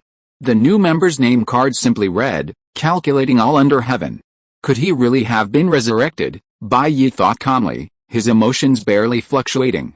After all, he was no longer the same person he once was, far beyond the reach of this so-called level 4. If he really was resurrected, he could just kill him again. Meanwhile, in another timeline, a young man watched the chat group appear with ecstatic joy. Could it be that I, Yankate, truly possess the makings of a protagonist? Not only did I transmigrate, but I also gained access to the multiverse chat group. It's like the heavens are helping me. The young man's eyes shone with surprise as he familiarly browsed the group members. Master Luo, not sure who that is. Deep Blue. Lu Shangxiao. Gentleman's Sword, no need to say more. Yu Buquan is an old actor, playboy, definitely a sturdy Stark. Ghost Catcher. I know Uncle Nine well, it's a sure thing. This is a sure thing. The young man browsed the group messages with confidence. Most people could recognize it themselves. Fooling the group members wasn't a piece of cake. Wait, this administrator's signature, ouch, a fellow transmigrator. Upon seeing Shen Lan, the boy, who had initially thought it was Lu Shengxiao, gasped. Before him appeared Bai Ye's unchanging signature. So, do I have any cheat codes from transmigrating? System? Shenlan? Template? Talent? God? Chat group? Creation J-Disk? Supercomputer? A personal grandpa? A fool not belonging to this earth? I'm not picky, anyone will do. In an instant, the boy felt a sense of unease rise within him. This wasn't the Saihu universe. Why did this fellow transmigrator dare to so brazenly expose his signature without changing it? Is this some new tactic? No, this situation requires a completely new approach. I should test the waters first, and if all else fails, I'll go for the honesty approach. The boy pondered, and first sent a message to Bai Ye in private chat. Omniscient and omnipotent immortal, hello fellow countrymen, I'm also a transmigrator. Please guide me in the chat group from now on. How about we cooperate to fool the new members? So proactive. Looking at the private message from Omniscient and Omnipotent Immortal, Bai Ye subconsciously recalled his own early days after transmigrating. He also understood that this guy's plan was exactly the same as his own and the previous administrator's initial plan, to pretend to be an immortal in the chat group to scam free food and drinks. It's just that back then he encountered a charlatan, and now the charlatan has encountered him. For a moment, Bai Ye fell into long-lost silence. In the quiet atmosphere of the chat group, the other 2 new members couldn't contain themselves and began asking where they were. To this, Kamishima Kana didn't answer first, but directly at the new members. Kamishima Kana, at Omniscient and Omnipotent Immortal, just a reminder, new members should change their names. This name isn't very auspicious, Gentleman's Sword. Indeed, it's better for the member to change their name. Master Luo. Yes, yes. In an instant, veteran group members began to dissuade him in the group chat, leaving the young man completely bewildered. Was there something wrong with his nickname? While calling himself Omniscient and Omnipotent was a bit arrogant, it didn't have to be this bad. Omniscient and Omnipotent Immortal. Why, Kamishima Kana, if you're trying to play the role of an immortal in the group based on your knowledge of the plot, I advise you to give up that idea, Kamishima Kana, because the last group member called himself Omniscient and Omnipotent Immortal was beaten to death on the spot by the administrators. In a flash, the young man was drenched in sweat. Chapter 275 The Saiyan Challenge. The former Omniscient and Omnipotent Immortal was killed. Young Yankate looked at the message posted by Kana Kamishima in the chat group, and instantly his back was covered in cold sweat, a chill running down his spine. Heeding advice is the best policy. Although he didn't know if this was a scam, he didn't hesitate and immediately changed his group nickname. Omniscient and Omnipotent Immortal changed his group nickname to Newbie. Sorry, I was ignorant before. I want to apologize to everyone now. Please guide me in the future, newbie. I have no ill intentions. Can you tell me about the former omniscient and omnipotent immortal so I can give him a good critique? Seeing the new group member immediately cower in fear, everyone present immediately understood that this wasn't the original administrator, but another guy trying to swindle money by pretending to be a charlatan in the group. At least he knows a thing or two, Bai Ye commented briefly. It seemed this newbie wasn't as ruthless as the former administrator. Perhaps the previous administrator's initial mindset was the same, gradually changing as his attitude evolved. Putting aside the newbie issue for the moment, Bai Ye turned his attention to the other two group members. Since Bai Ye joined the chat group, due to his consistently laissez-faire management, the number of members was very small. The group's maximum number of members at level 3 was 30, but the entire chat group didn't even have 10 members. Perhaps even the chat group couldn't stand it anymore, so it directly invited 3 people in while leveling up. The Staircase Warrior and the legendary Saiyan. First of all, the Saiyan should be from Dragon Ball, but the legendary Saiyan is either Son Goku or his father Bardock from the story version. As for the Staircase Warrior, Bai Ye glanced at their levels. The Staircase Warrior represented level 0 for ordinary people, while the Saiyan was level 10, a level higher than Bai Ye. And in their signatures, one said climbing the stairs, and the other said so the Saiyans are extinct. Okay, now it's confirmed who they are, Chen Xiaoyu and Son Goku. Level 10, can it destroy a star? Bai Ye murmured softly, his eyes showing little surprise. It was just level 10, he could easily surpass that with a few punches. Besides, the physiques of the characters in Dragon Ball were truly bizarre, those who know. Even now, the dark history of Dragon Ball still circulates online, and it's frequently brought up for criticism. For example, Goku's normal strength during his Super Saiyan 1 era was less than 300 tons, he could be killed by a heart attack, and he couldn't survive in space. It's utterly absurd, he's basically a mage in warrior's clothing. Given that tens of thousands of power level could destroy a planet, the villains wouldn't need to work hard to fight Goku. They should have just fired a planet-shattering cannon at Earth from across the moon. Also, 4 level 4s should be enough to upgrade the chat group to level 5, right? Bai Ye looked at the messages in the chat group. Sure enough, it indicated an upgrade. At this moment, in the chat group, after the explanation from the veterans, newbie Yang Kate finally understood how taboo his name was. Chen Xiaoyu, meanwhile, looked at the messages in the group, her eyes gleaming. A chat group connecting different worlds. This is so cool. For a moment, Chen Xiaoyu was torn between telling Uncle Long about it or keeping it a secret. After thinking for a long time, she decided it was best to keep it hidden for a while. The feelings of another martial arts fanatic were much easier to understand. Legendary Saiyan, is the administrator also a master?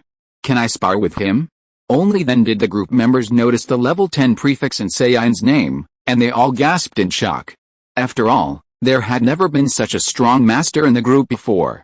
A battle between a level 9 and a level 10, if they fought, the Earth would be destroyed, many group members thought, wondering where the battle would take place.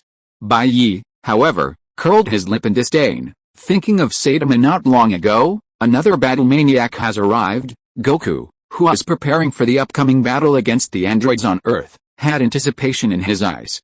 He felt that simply relying on hard training was limited, he really needed to find a suitable opponent to improve together. They say this number represents the level. A lower level shouldn't make a huge difference, right? Wukong scratched the back of his head, trying to get Bai Ye's approval in the group chat. Only Yu Buquan and the others, who had personally raised their levels from 1 to 3, knew that within the same system, the difference between each level was more than 100-fold. In a one-on-one fight, defeating Bai Ye was practically impossible except through a sneak attack. They all guessed that Bai Ye's refusal was reasonable. But while they were speculating, Bai Ye stood at the center of power in the Marvel X-Men universe. Looking at the universe he'd been in for over a month, he was getting a little bored and decided it was time to go out and explore. With that in mind, he casually sent a short message in the group, "Admin, Deep Blue, invite me over, a little fun is no problem." He agreed. Aside from Wukong's excitement, the other group members were surprised that Bai Ye would actually agree. Meanwhile, in private chat, newbie Yang Kate directly approached them with his suggestion. "Newbie, boss, based on my assessment, this should be Goku from the Cell Saga in Dragon Ball. Although his ki system has many weaknesses, killing him isn't difficult. but I still don't recommend a direct confrontation. Meanwhile, many other group members were also chatting privately. Playboy, what are you doing? The Infinity Stones are useless in other universes. What are you, a level 9, trying to challenge someone of a higher level? Do you have enough pim particles in your space, gentleman sword, brother Bai? Fists and feet have no eyes. Why not prepare for a few months before a direct battle? At this moment, Gwen had already labeled Goku as a treacherous villain.